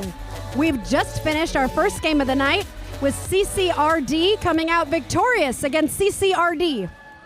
Oh wait, that's confusing. So, to clarify, Circle City Roller Derby was victorious versus Confluence Crush Roller Derby. But that's not all you get tonight. We are getting ready for our second game of the night, the Battle of the Bees. This game is a mashup of skaters from the Circle City Party Crashers, Naptown Roller Derby, and the Boomington Blockheads. Mashup games are always lots of fun, with players getting to play in positions they may not be used to, and with skaters and packs that are new to them. There's always something new to see and learn in these games. Plus, it's really fun to get to play against your teammates who know all your best moves. For those just joining us, tonight is our back-to-school edition of Derby Date Night. With our kids starting school next week, this is our last date night of the summer. I'm Aria Kidding Me, with your play-by-play and corny jokes as always. Joining me is Sirius Lee, doing all the producing, directing, and problem-solving behind the scenes. We even dragged our kids, LOL and OMG, along on our date to help out. If you haven't already, please like and subscribe to our channel on YouTube, Facebook, and Instagram. We appreciate all your support. I'm sure you're wondering, who are you going to be seeing tonight in this Battle of the Bees? Starting with Team Black, 104, Garbage Witch from Naptown. 107, Bona Contention, Circle City. 1215 from Circle City, Pure Polly. 1618, Shauna the Dead, Circle City. 262, Fearless Fairy from Circle City. Number 3, in her first game ever, Vanity for Circle City. Number 308 from Naptown, Sergeant Slaughter. Number 522 from Circle City, Lego Blocks. 572 from Circle City, Row 'em Over. 619 from Circle City, Ultra Violent.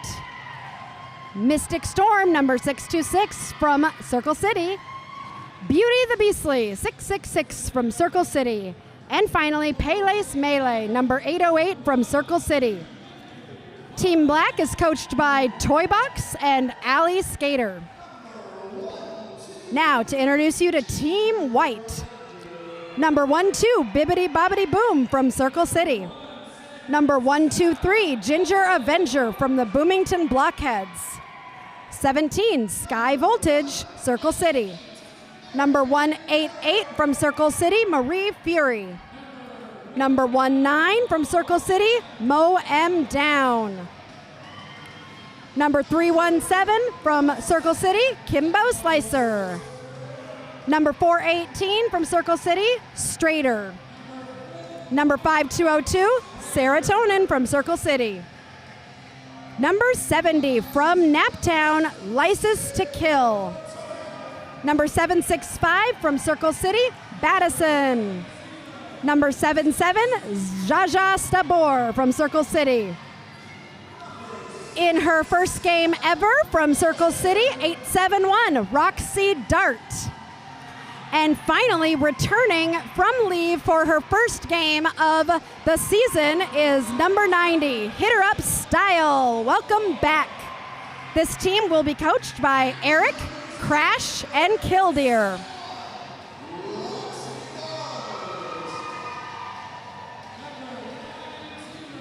As always, we've got our amazing officials, referees, and SOs who we want to thank for being here to help us make this game happen.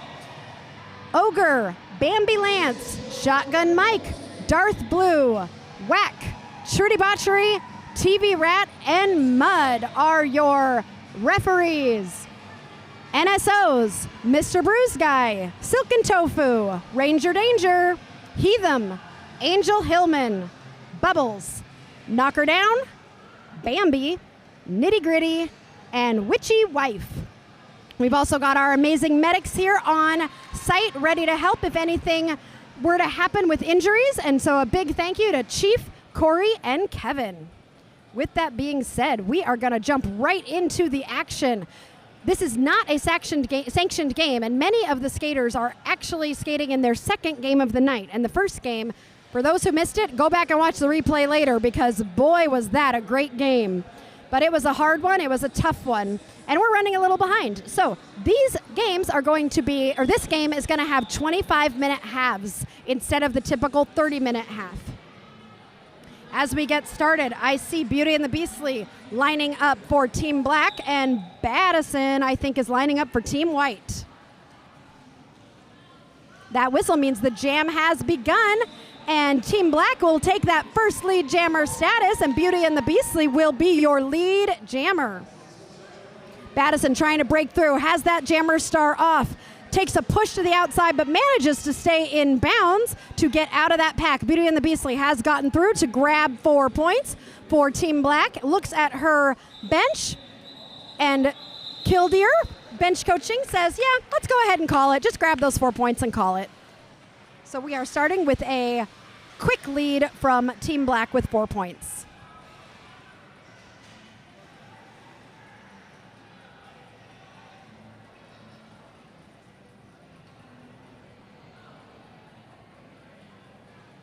All right, Team White, we've got Marie Fury jamming, and Team Black, that looks like Lego blocks.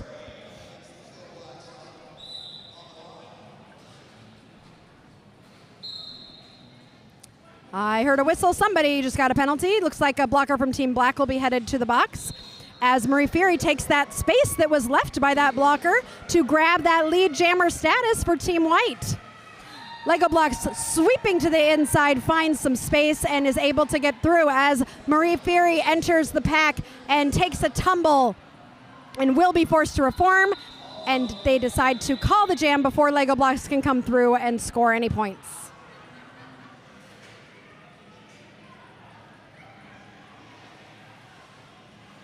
A name you might be familiar with if you watched the first game, Bibbidi Bobbidi Boom, lining up to jam for Team White, and Ultra Violent is lining up for Team Black.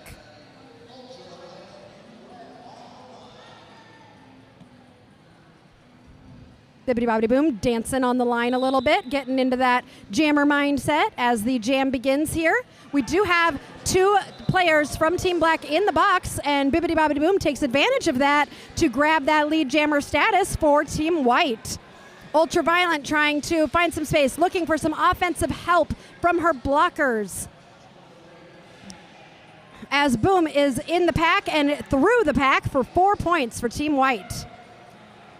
Great offense there by, I think that was Pele, to try and help Ultraviolent or Bibbidi Bobbidi Boom out. Ultraviolent passed the star to Pure Polly, who is now the jammer for Team Black, and will be putting on that star as Boom comes through to grab another 4 points for White, and will call the jam. License to Kill lining up for Team White, and Sergeant Slaughter lining up for Team Black. 2 Naptown skaters jamming against each other here, so I'm guessing they know each other's styles pretty well.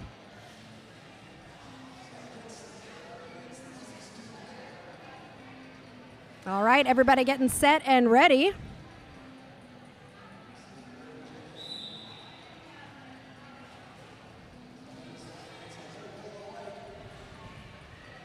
Sergeant looking for space on the outside, finds it, but License to Kill finds it first. Sergeant Slaughter is racing to catch License to Kill, who is just barely in front of Sergeant Slaughter. They both hit the pack at the same time, while License to Kill is calling that jam. Let's see if anybody got any points there. Looks like Team White was able to steal 1 point there.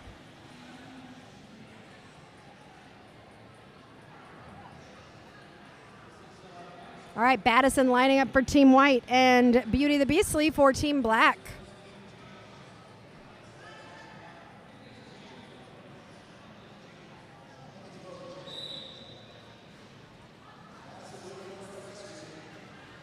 All right, Baddison doing some hopping to try and pull that pack apart. Beauty the Beastly doing a sweeping from side to side to try and find some space.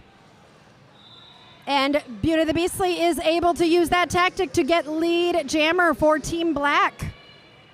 Baddison trying to pull that pack apart, getting pushed to the outside there by Shaun of the Dead. So she is having to go back and reevaluate things while Beauty the Beastly is coming in on her first scoring pass, looking to find some space. Battison trying to find space on the inside and finds Shauna the Dead again, who's going to be forcing her to go back. Battison passing to the pivot while Beauty the Beastly came through to grab another 4 points. So Serotonin is now jamming for Team White and will be the jammer for that team. She's putting that star on right now as Beauty the Beastly is currently in the pack on another scoring pass and decides to call the jam before Serotonin can come around and grab any points. Black was able to grab 4 points in that jam, and we have a 3-point game with a little bit under 20 minutes left in this half.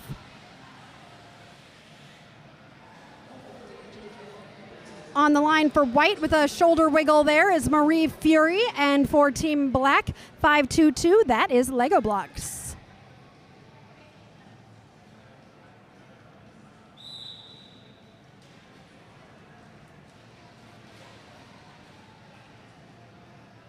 All right, Lego looking for space on the inside, takes a big hit from Ginger Avenger from Bloomington, who is forcing Lego to recycle there.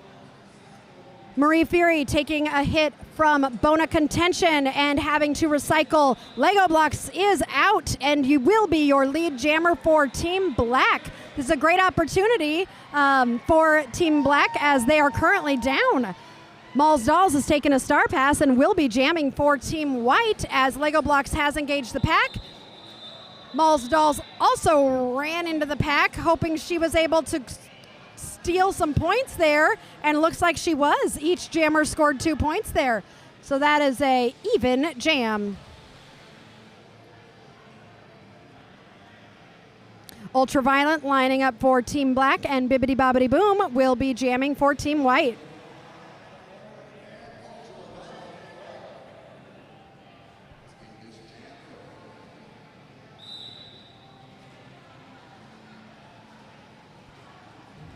Ultraviolet getting pushed to the outside, being forced to recycle. Bibbidi Bobbidi Boom using just sheer force to push through on the inside and grab that lead jammer status.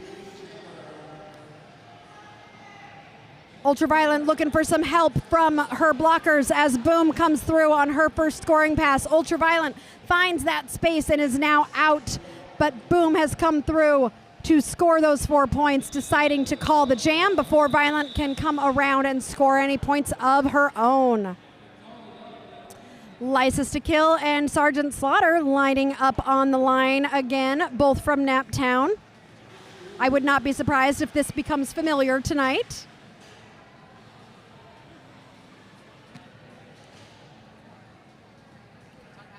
Thanks so much, Matt Ruddick. We love trying to give you the best top-tier coverage possible, even with technical difficulties, which never, ever happen, and certainly did not happen in the first game tonight. Sergeant Slaughter is working his way through, trying to push, looking and finding space on the inside line, finds it and barely gets out in front of License to Kill. They are both racing. License is a little bit ahead of Sergeant Slaughter. Sarge says, I'm just going to call the jam here and just, it's okay. Neither one of us are going to score points here, because if I can't, then you can't either.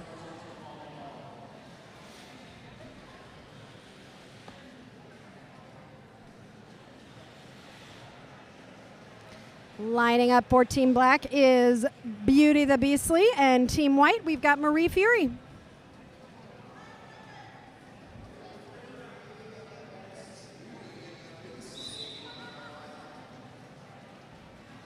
Both jammers looking for the same exact space.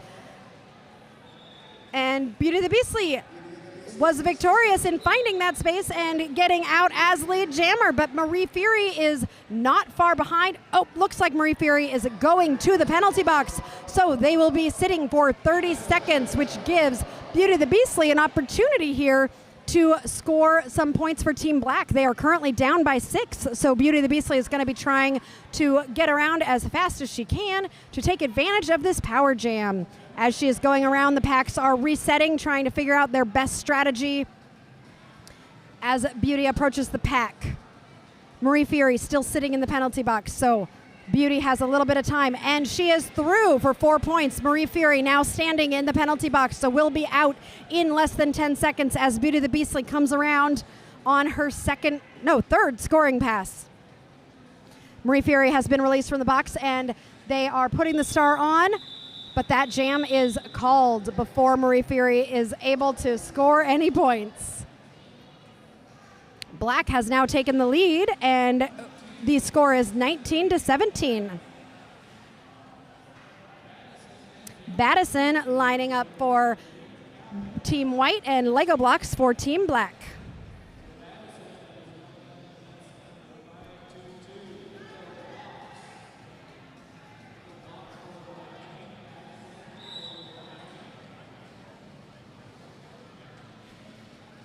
Battison looking for space on the inside. I think she was a little hesitant. She was like, is this really open? And it was, and she went through and she grabbed that lead jammer status.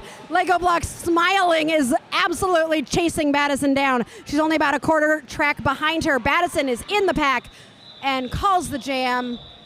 Lego Blocks was not able to steal any, and Battison was able to grab one. I love that there is a Derby barbecue happening with some Derby live streaming also happening. Thanks, Simon. We're glad to have you tuning in and hope you all enjoy the barbecue. Now I want a burger. Barbecue sounds really nice. Yeah. This is a great evening for a barbecue. I hope you have a campfire and s'mores.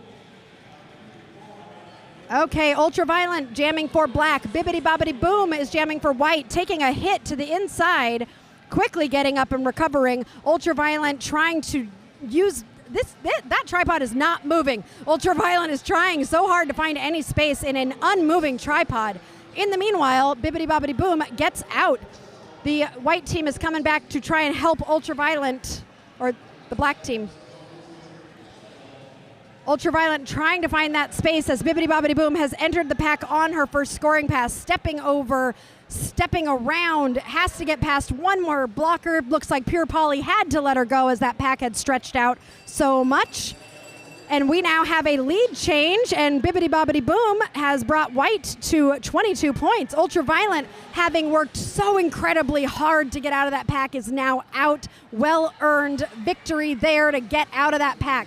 Boom is in the pack on another scoring pass, has grabbed those 4 points, looks and sees that Ultraviolent is out of the pack and calls it, but not before changing the lead.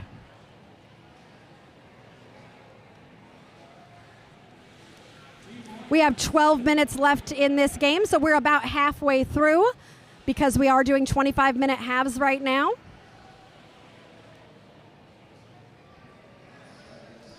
If you're just joining us for the first time and you've never watched Derby Date Night, please like and subscribe to see more roller derby content from the Midwest, the corniest place on earth.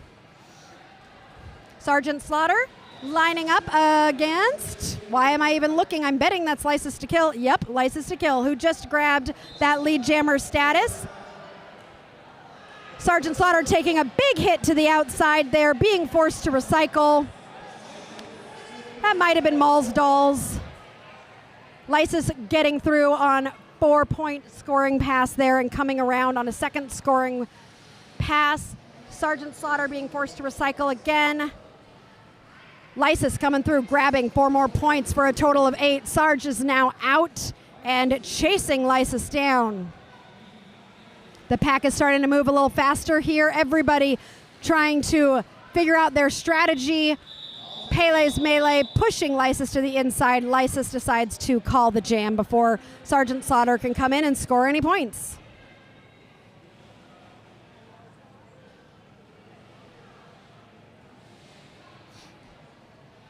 The penalty box currently almost empty. We have one blocker from Team Black who is standing in the penalty box, so it will be empty shortly. Beauty and the Beastly lining up for Team Black, and Marie Fury lining up for Team White. Marie Fury finding space right in the middle to grab that lead jammer status. Beauty and the Beastly trying to fight and find some space as there's a little bit of a tumble up of people. Marie Fury entering the pack on their first scoring pass, getting pushed to the outside. That's Shaun of the Dead. Yep, Shauna the Dead. Great hit there. Beauty the Beastly is out of the pack. Marie Fury currently in the pack, scoring points. Beauty the Beastly just about to enter, and the jam is called. So Beauty the Beastly will not have the opportunity to score any points there.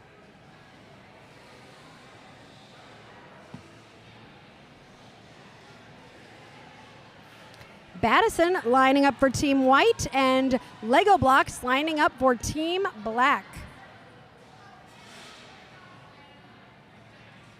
10 minutes left in this first half.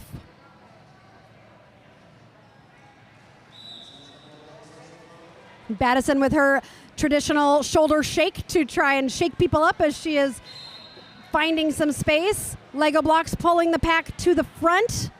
Battison taking a little stumble on her knees. Both jammers just pushing, trying to figure out how to find some space, any space. Battison being pushed to the inside, forced to recycle. Lego Blocks finding space and will be lead jammer for Team Black. Battison taking another second to reset.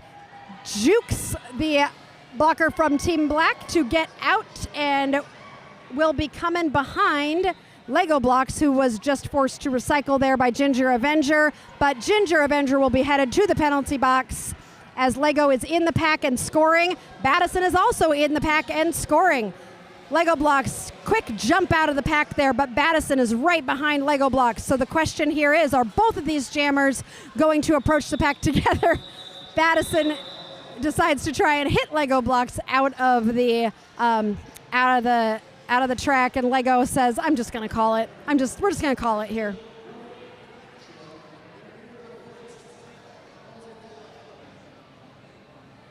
Bibbidi bobbidi boom, lining up for Team White, and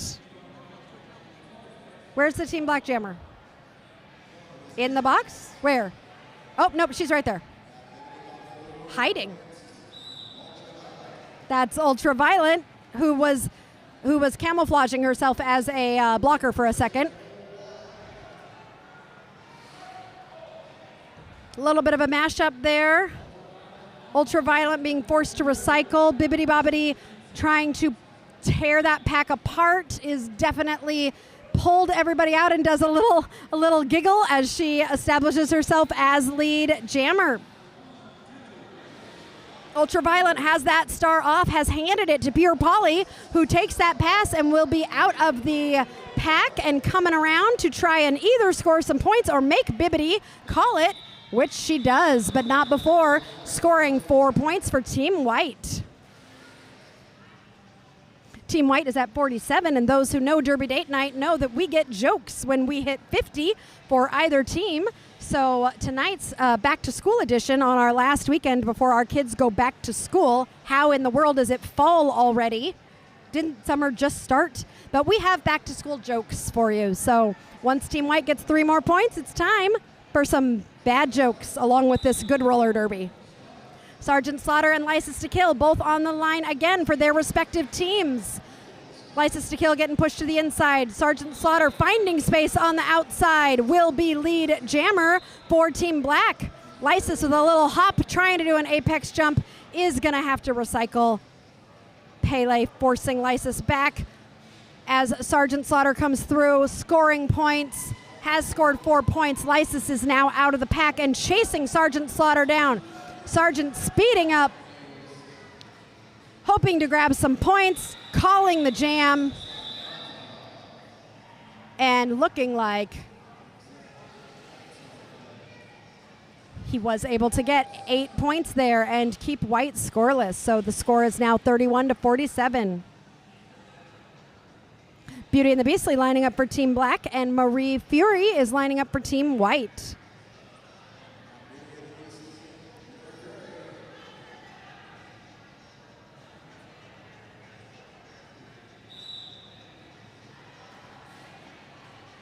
Both jammers going to the outside. Marie pushing to the inside, pulling the pack forward. Beauty and the Beastly tiptoeing along that inside. Beauty and the Beastly getting out as lead jammer. Marie immediately taking off the star. Huge hit from Shauna the Dead there. Going to be forcing Marie Fury to recycle as Beauty and the Beastly comes around on her first scoring pass. Marie still has the star in her hand. Beauty the Beastly coming around, taking space that was created to grab 4 points for Team Black. Team White deciding to try and hold the line to allow Marie Fury to stretch things out, but Marie Fury has been pushed to the outside and is forced to the back by Shaun of the Dead. Beauty the Beastly has come through again on a second scoring pass. Team Black definitely cutting into that lead that Team White has established, as Shaun is just ruthless right now. As a star pass has happened, Serotonin is now holding the star for Team White. The pivot with the stripe on her helmet is trying to get through, as she is now the lead jammer. Beauty the Beastly has come around for another scoring pass, bringing Team Black within 4 points of Team White, having scored 12 points so far, entering the pack on her 4th scoring pass. As Serotonin has gotten out of the pack and comes around, Beauty calls it off, but not before tying this game with less than 5 minutes left. Wonderful job by Team Black. They heard me preparing to tell my 50-point joke, and they said, no, we want to earn the 50-point joke. So I don't know who's going to earn the 50-point joke, but I guarantee you it's not the best joke in the world. Whatever it is. But you know what? When there's something to reach for, you just want to reach for it. Lego Blocks and Battison on the line for both their teams. Lego Blocks using her footwork to try and dance through, but Battison finding that space as 2 blockers from the black team are headed to the penalty box. Battison celebrating with the crowd that lead jammer status, while Lego Block pushes through one final blocker from the white team to get out. Battison engaging the pack, gets through for 4 points and calls the jam. Team White said, no, it is our joke. We are the ones who want to get it, and they did. So the back to school first joke of this game. What did one pencil say to the other on the first day of school? Looking sharp. Oh, okay, fine. I'll give you a knock-knock joke, too. Knock-knock. Who's there? Pencil. Pencil who? Never mind. This is pointless.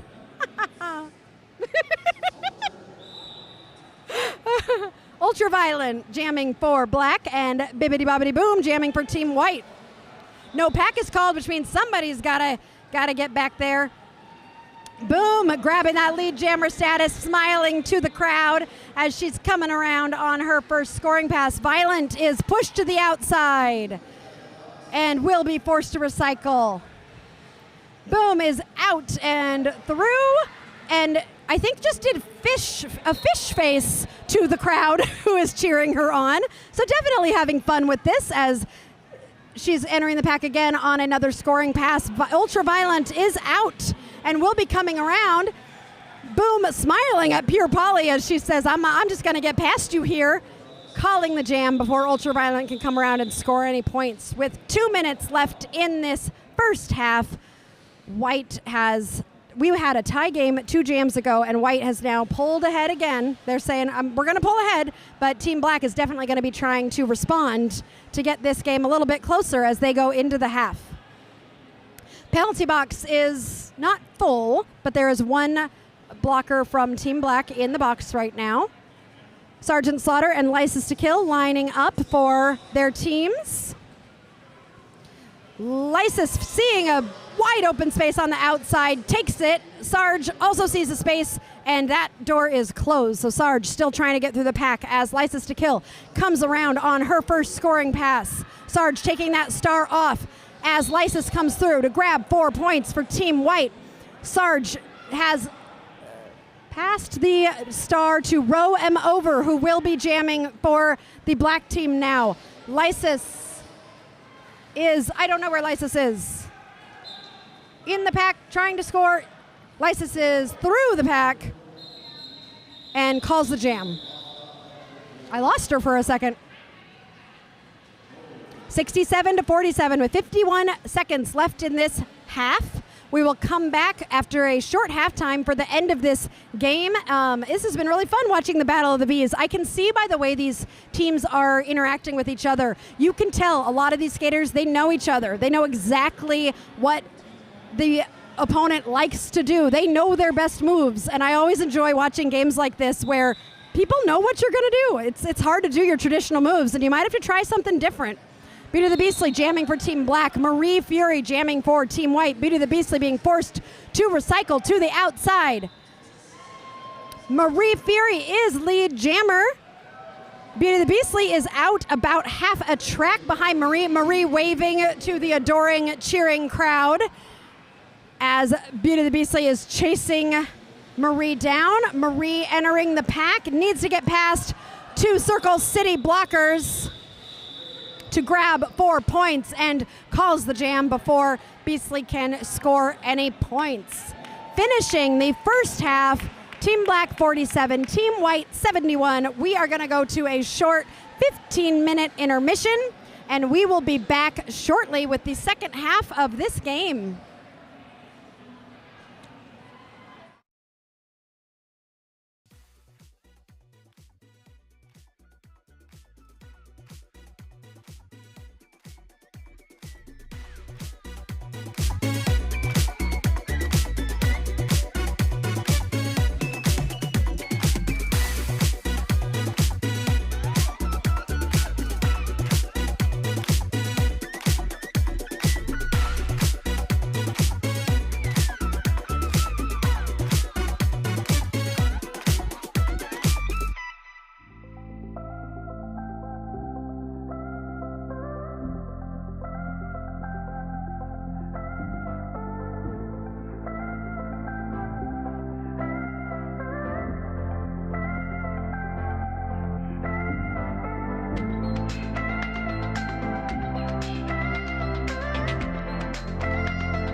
Welcome back to Derby Date Night Back to School Edition, our last Derby Date Night before our kids go back to school, and we welcome in fall and hay rides and spooky season and What else? Hot cider, barbecues. Well, barbecues are summer, but they're also fall.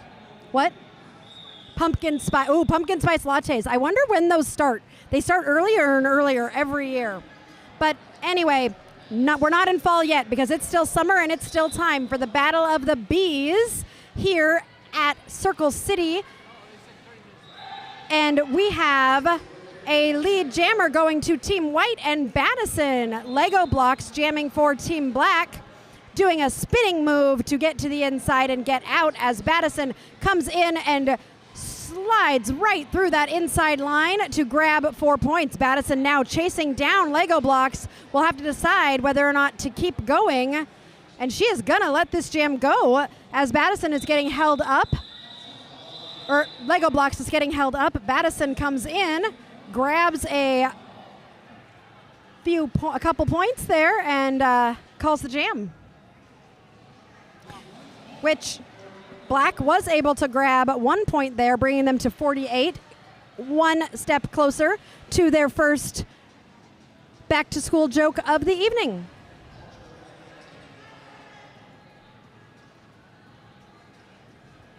Bibbidi bobbidi boom, lining up for White and Ultraviolent for Team Black. The box currently has one skater in it, in that penalty box from Team Black. Boom coming out with that lead jammer status for Team White. Violent finding space on the outside, just needs to get past two more blockers from the White team. Pushes through, has got to get past Ginger Avenger to get out, is able to do so as Boom comes around on a scoring pass. Ultraviolent is being sent to the box, so this will be a power jam for Team White.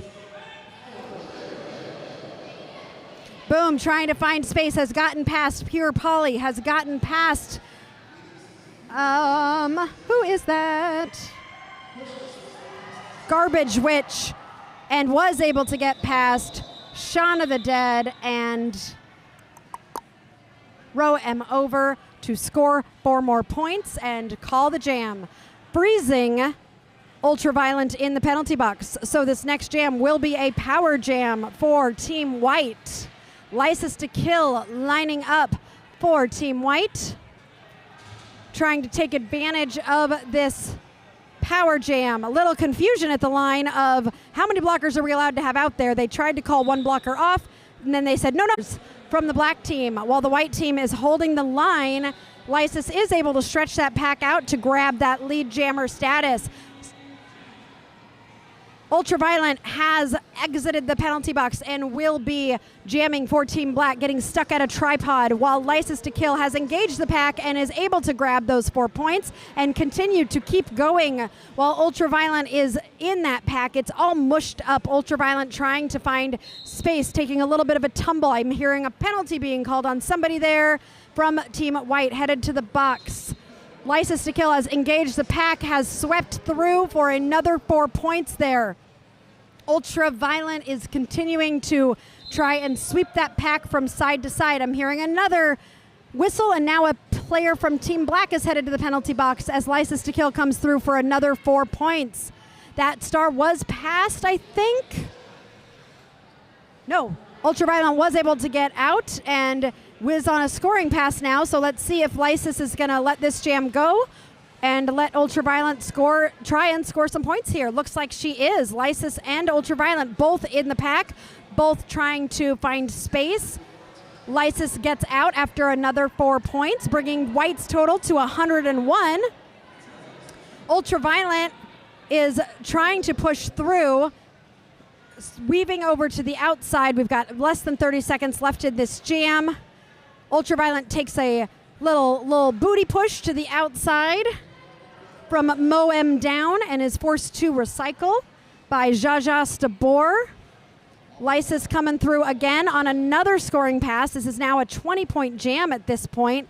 Ultraviolent trying to find any space, trying to push through as Lysis comes around again for another 4 points, bringing that jam, the highest scoring jam so far in this game, goes to Lysis to Kill, who has scored 24 points, and a timeout has been called after that very successful jam for Team White, which actually took us into new joke territory because they scored another 50 points and went over the century mark. So, since we're telling back to school jokes, since it's that time, why do calculators make great friends? Because you can always count on them. Where did the pencil go for vacation? Pennsylvania. Oh, did I say that like it? Well, it's still funny. What dinosaur had the best vocabulary? The thesaurus. Yeah, you got it. Good job. Those are fun. Who is the leader of the school supplies? The ruler. Well, I'm burning through them because we've hardly paused at all in both of these games because these games have been so fast and so quick and so hard. I haven't had time to tell my jokes, and I have, we have loyal people in the audience who come only for the jokes. They're not here for the derby, they're here for the jokes. We all know that, right? I kid.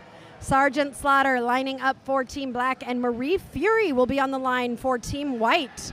Penalty box looks to be empty at this moment, so we will have everybody out there for this next jam.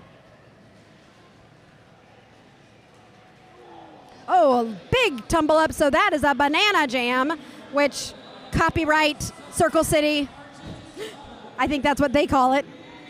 Sergeant Slaughter definitely playing to the crowd. He says, look at that.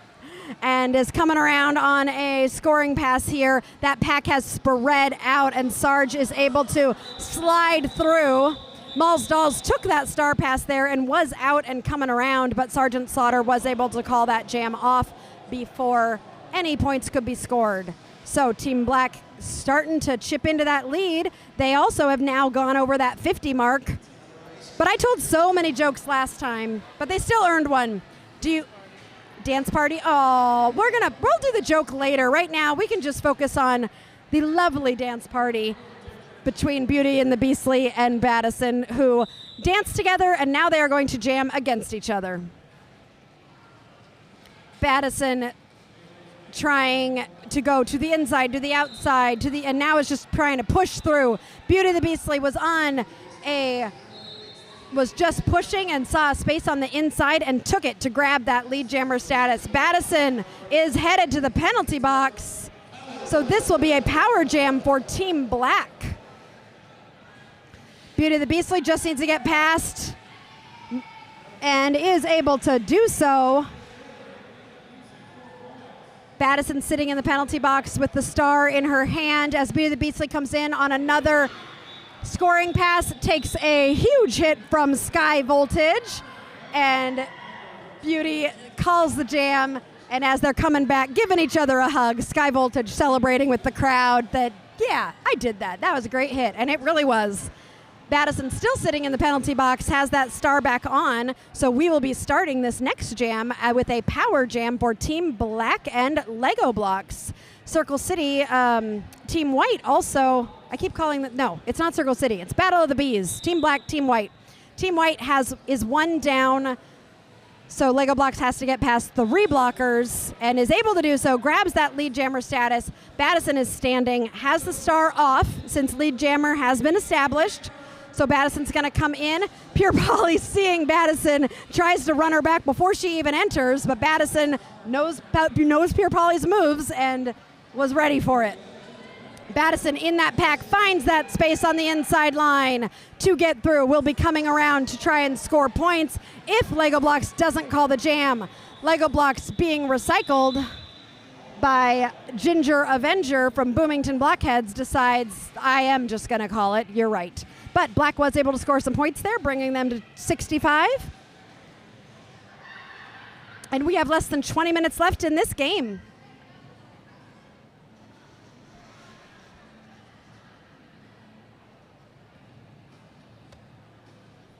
Bibbidi bobbidi boom, lining up for Team White. Ultraviolent for Team Black.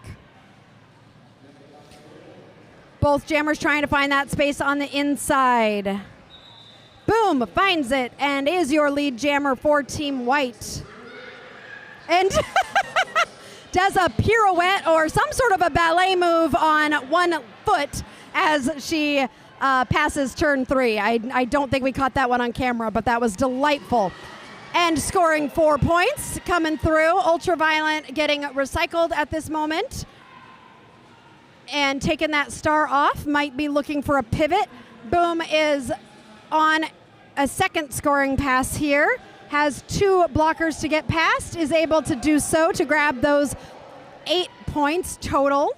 Ultraviolet with the star in her hand, might be looking for the pivot. It finds the pivot, and Row M over will now be your jammer for Team Black and is out of the pack. Boom is in the pack on a scoring pass, has gotten through, looks at the bench and decides to call it before Row can score any points. Row doing exactly what a pivot should do in that situation, which is get out of that pack and get that jammer to call it. Sergeant Slaughter and Lysis to Kill are on the line again. They are posing for pictures, I think. This is the most laid back game I think I've ever announced. The amount of shenanigans that are happening is just delightful. Both teams, I think, just having a good time and enjoying getting to play roller derby on this last weekend before we go back to school. Sarge pulling that pack to the front is lead jammer and is also out of the pack. I thought he might get swallowed up, but was able to get out. Lysis just has to get past Shaun of the Dead and is able to do so to get out. Sarge approaching the pack on his first scoring pass, sweeps through practically untouched on the outside, calls the jam. That was like a clinic. Great job. Beauty of the Beastly for Team Black and Marie Fury for Team White. And my favorite song is playing in the background. It's The Wobble. That used to be the after party song, which tells you how long ago I did Derby and how long ago I started Derby. But The Wobble was definitely our favorite, Corn-Fed Derby Dame's favorite for a couple of years. Beauty of the Beastly grabbing that lead jammer status for Team Black. Marie is just got to get past one more blocker, is able to do so to get out. Beauty of the Beastly approaching the pack on her first scoring pass, is in the pack and through the pack for 4 points. Marie Fury not able to score any points as Beauty of the Beastly calls that jam before any points can be scored by Team White. Battison and Lego Blocks on the line. Also posing for pictures. I think this is like a new thing. Right before you, oh, and they're getting photobombed.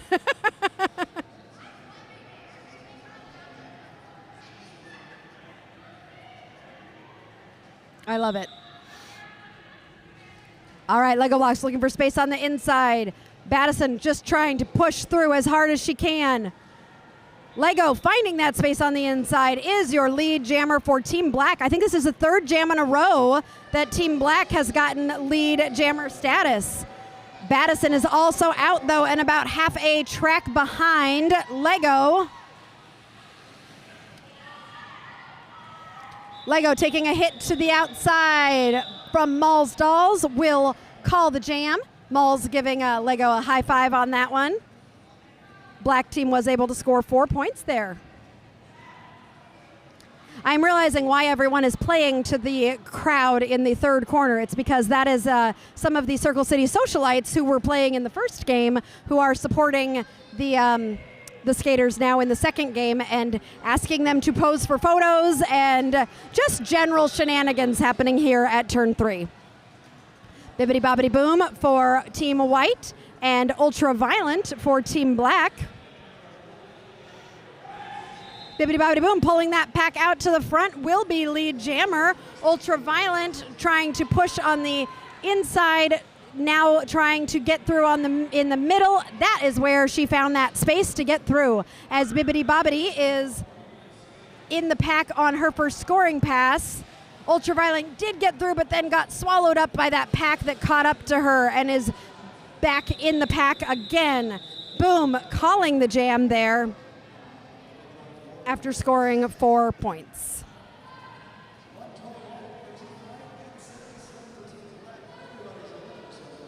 Lysis and Sarge posing for the camera.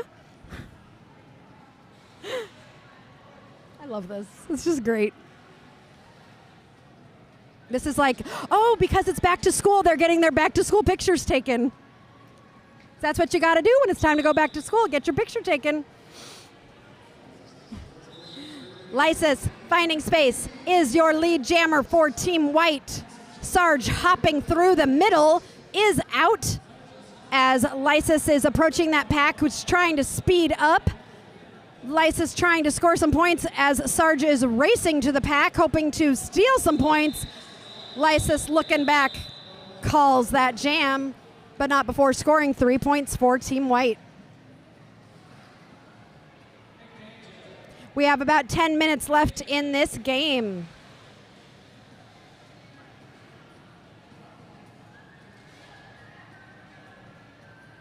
Beauty and the Beastly lining up with Marie Fury, who is definitely enjoying the music.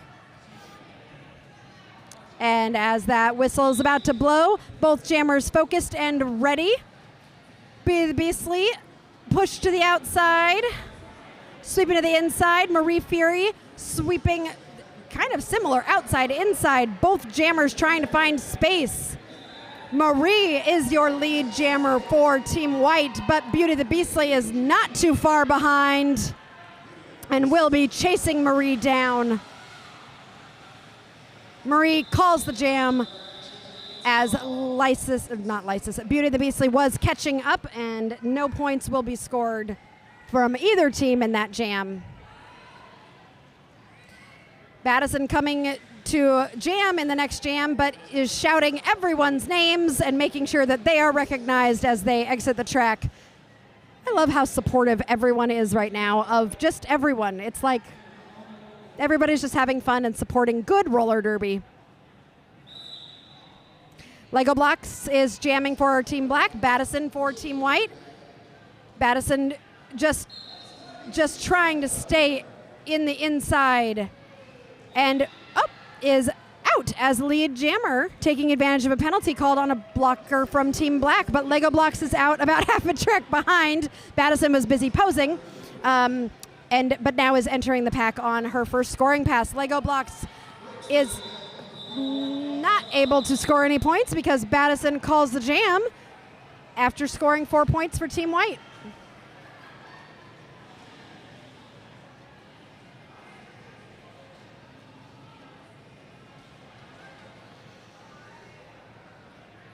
Sergeant Slaughter lining up for Team Black, and Bibbidi Bobbidi Boom is lining up for Team White.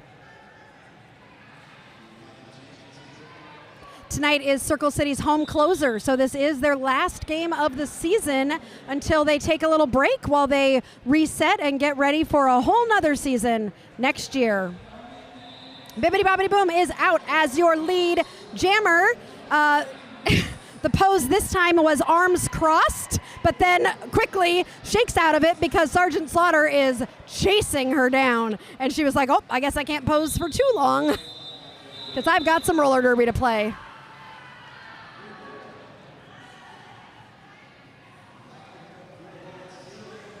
That was adorable.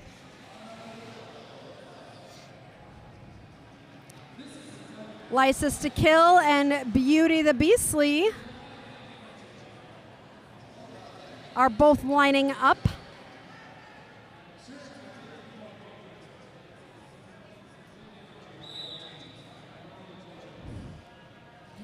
Beauty the Beastly blocking Lysis to Kill just a little bit before attempting to get through. Lysis jumping to the outside, finds a space, but Beauty found a space too and is chasing Lysis down. Lysis deciding to call the jam before Beauty can score, but that also meant Lysis couldn't really score there either. I don't know if you caught it, but there was a little ref jamming, a little ref dancing happening there too. Yeah, you missed that one. I think everybody's just having fun right now. I bet that barbecue is fun, that roller derby barbecue, and I bet Race City is having a great night tonight after celebrating their win. They were they had a game tonight in, I think, Ohio, maybe? Lego Blocks is your lead jammer. Marie Fury is being recycled by Pele's Melee. Has that star off. Might be looking for a pivot. Don't know if they know the pivot is behind them right now, but not gonna need it because only one blocker to get past for Marie. Let's see. Yep, Marie is out. Lego is in the pack right now and scoring points.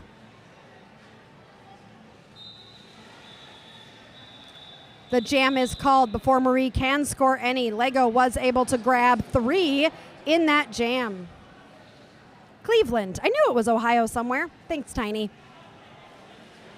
And congrats to the team.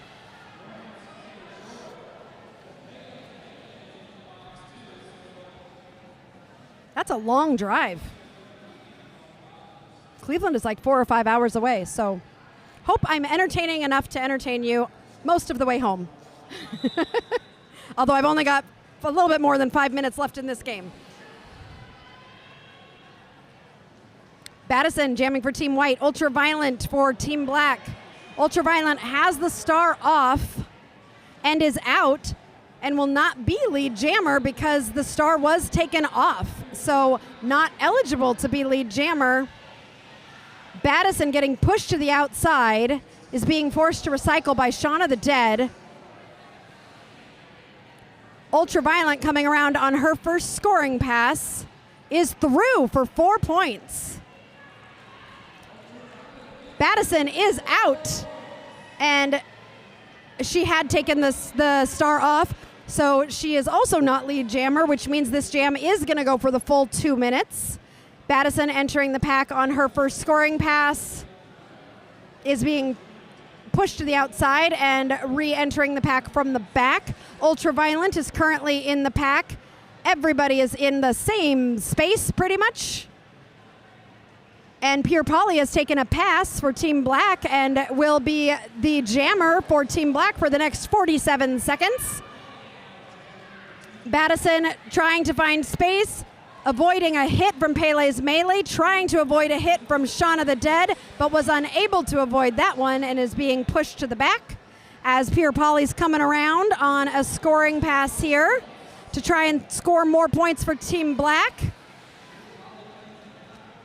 Battison has gotten through the pack to score 4 points. Polly is finding space on the outside, taking advantage of a penalty that was called there on a blocker from Team White, and is grabbed 4 points for Team Black. Love seeing pivots score points, always fun. Battison getting pushed to the inside.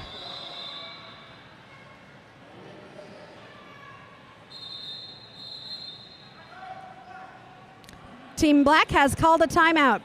All right, Tiny says she's got 5 hours to go. We need more derby. So I will let everyone know, and we will see if everybody's willing to play another game. I highly doubt it, though, because we are already having shorter halves than usual. Seriously has just told me to suggest that maybe listening to some of our archival footage from the other games we've done, and that could be a fun thing to listen to as well.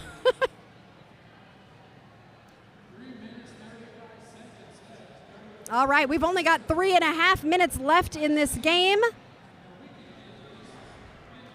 This has really been delightful here in terms of heat, too. Last time we were here, it was so hot, and tonight it has really been pleasant. But it's also maybe because Sirius, my date for the night, has brought me a fan that has been helping keep me cool all night long. So, much appreciated, honey.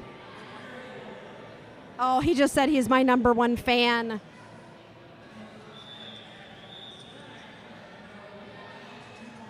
Corny jokes are kind of our thing, clearly. Another timeout being called. No, an official review. Official review being called by Team White. Points. Oh, Team Black has 100 points. That means we get one more joke or a C game. Yeah, a C game or a ref game. Those are always quite fun. Ref and alumni skaters. That would be... there might be a few injury timeouts. I don't know. I know if I was out there, there would be. But we could do sock derby too, where you don't even wear skates. You just play derby in your socks. It's hard. I've done that before. Okay, jokes. Do you know all books in the school library are the same color? Red. Why wanted to review the lack of a skating out of bounds penalty on Black Jammer at the end of the jam. OPRs and Jammer both confirmed there was contact to Black Jammer at the end of the jam. No skating out of bounds penalty. All right, so I have just been informed that that official review was because the white team wanted to question an out of bounds. They thought that the black jammer went out of bounds. All the refs conferred and decided that while there was contact to the black jammer, there was no skating out of bounds. And so they will not retain that official review and no penalties will be issued. As we start the game, Sergeant Slaughter is lead jammer for Team Black. Bibbidi Bobbidi Boom is flying behind Sergeant Slaughter, literally with her arms spread out like a bird. And there is some jammer and jammer hitting action happening. And Boom past Sergeant Slaughter, and Sergeant Slaughter decided to call the jam with 3 minutes left in this game. What a fun game. Again, this was the first game tonight for number 3, Vanity, and number 871, Roxy Dart. Congratulations on completing your first games, and welcome back to number 90, Hitter Up Style, coming back from leave in the first game in a while. So great job, and congratulations to all 3 skaters. License to Kill and Beauty the Beastly are jamming for their respective teams. A little bit of a tumble happening there as Beauty the Beastly will be headed to the penalty box for Team Black, which means this is a power jam for License to Kill, who was just called as lead jammer. So this is an opportunity for Team White to score some points while Beauty the Beastly waits in the penalty box. As the clock ticks down to 2 minutes, License is in the pack trying to score points and is, beautiful little hop there to stay in bounds. It was slowed down a little bit there by that tripod from Team Black, but was able to get through. Beauty the Beastly, released from the penalty box, is re-engaging, pulling that star off, is pushing through, and gets through, finds some space. Lysis just needs to get past Pure Polly, is able to do so to grab 4 points and call the jam. With 1.5 minutes left in this game, this next jam could be the last jam of the game. Lego blocks coming to the line for Team Black. Marie Fury had the star on, but then handed the star to Ginger Avenger from the Boomington Blockheads, who will be jamming for the first time tonight. It was a very cute smile between the 2 skaters as Ginger Avenger is preparing to jam for the first time tonight.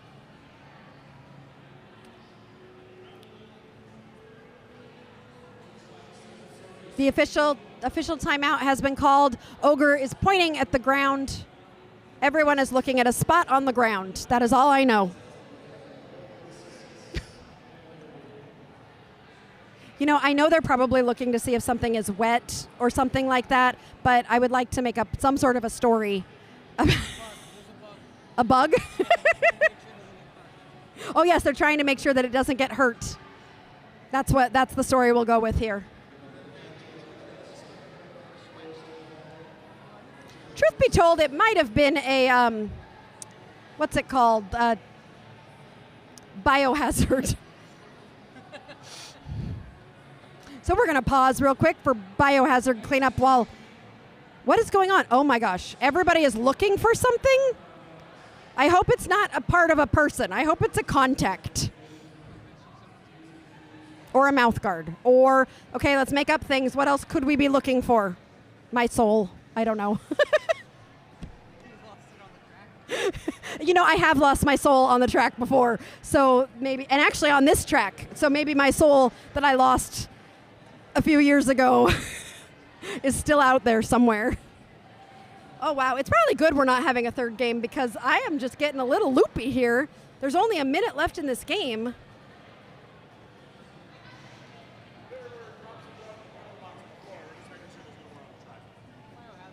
I was correct. There was a biohazard by the penalty box. You can fill in the blanks on that one. And they were not looking for something. They were just making sure there was no more biohazard anywhere else on the track, because we do not want people's wheels going through biohazard.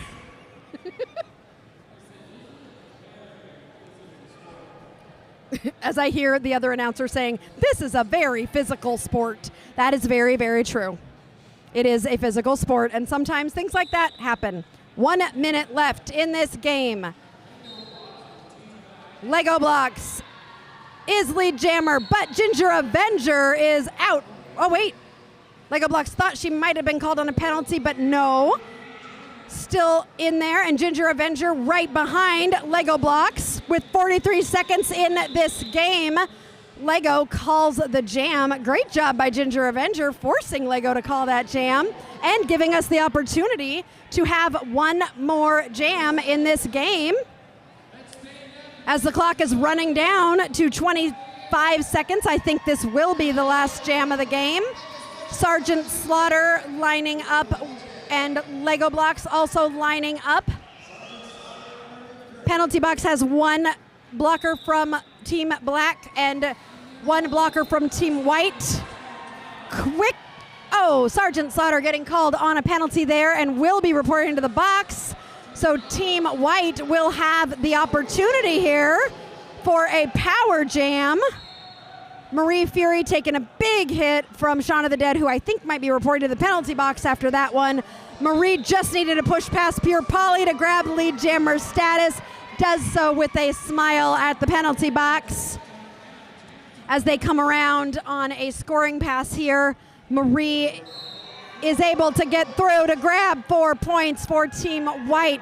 Sarge is standing in the penalty box. The period clock has run out, so this will be the last jam of the night. Sergeant Slaughter is back in the game, has gotten through, and that was an initial, so no points scored, but coming quickly around to try and score points, but the jam is called, and that will be your game.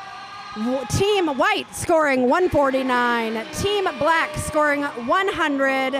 What a fun game to close out Circle City's home season. Loved being here with you. Again, I'm Aria Kidding Me here with Seriously, bringing you Derby Date Night, all the best corny roller derby from the Midwest. Please like and subscribe on our YouTube. Thank you so much to Circle City for having us today. We've had a wonderful time. And Simon, that barbecue is still happening? Got some burgers?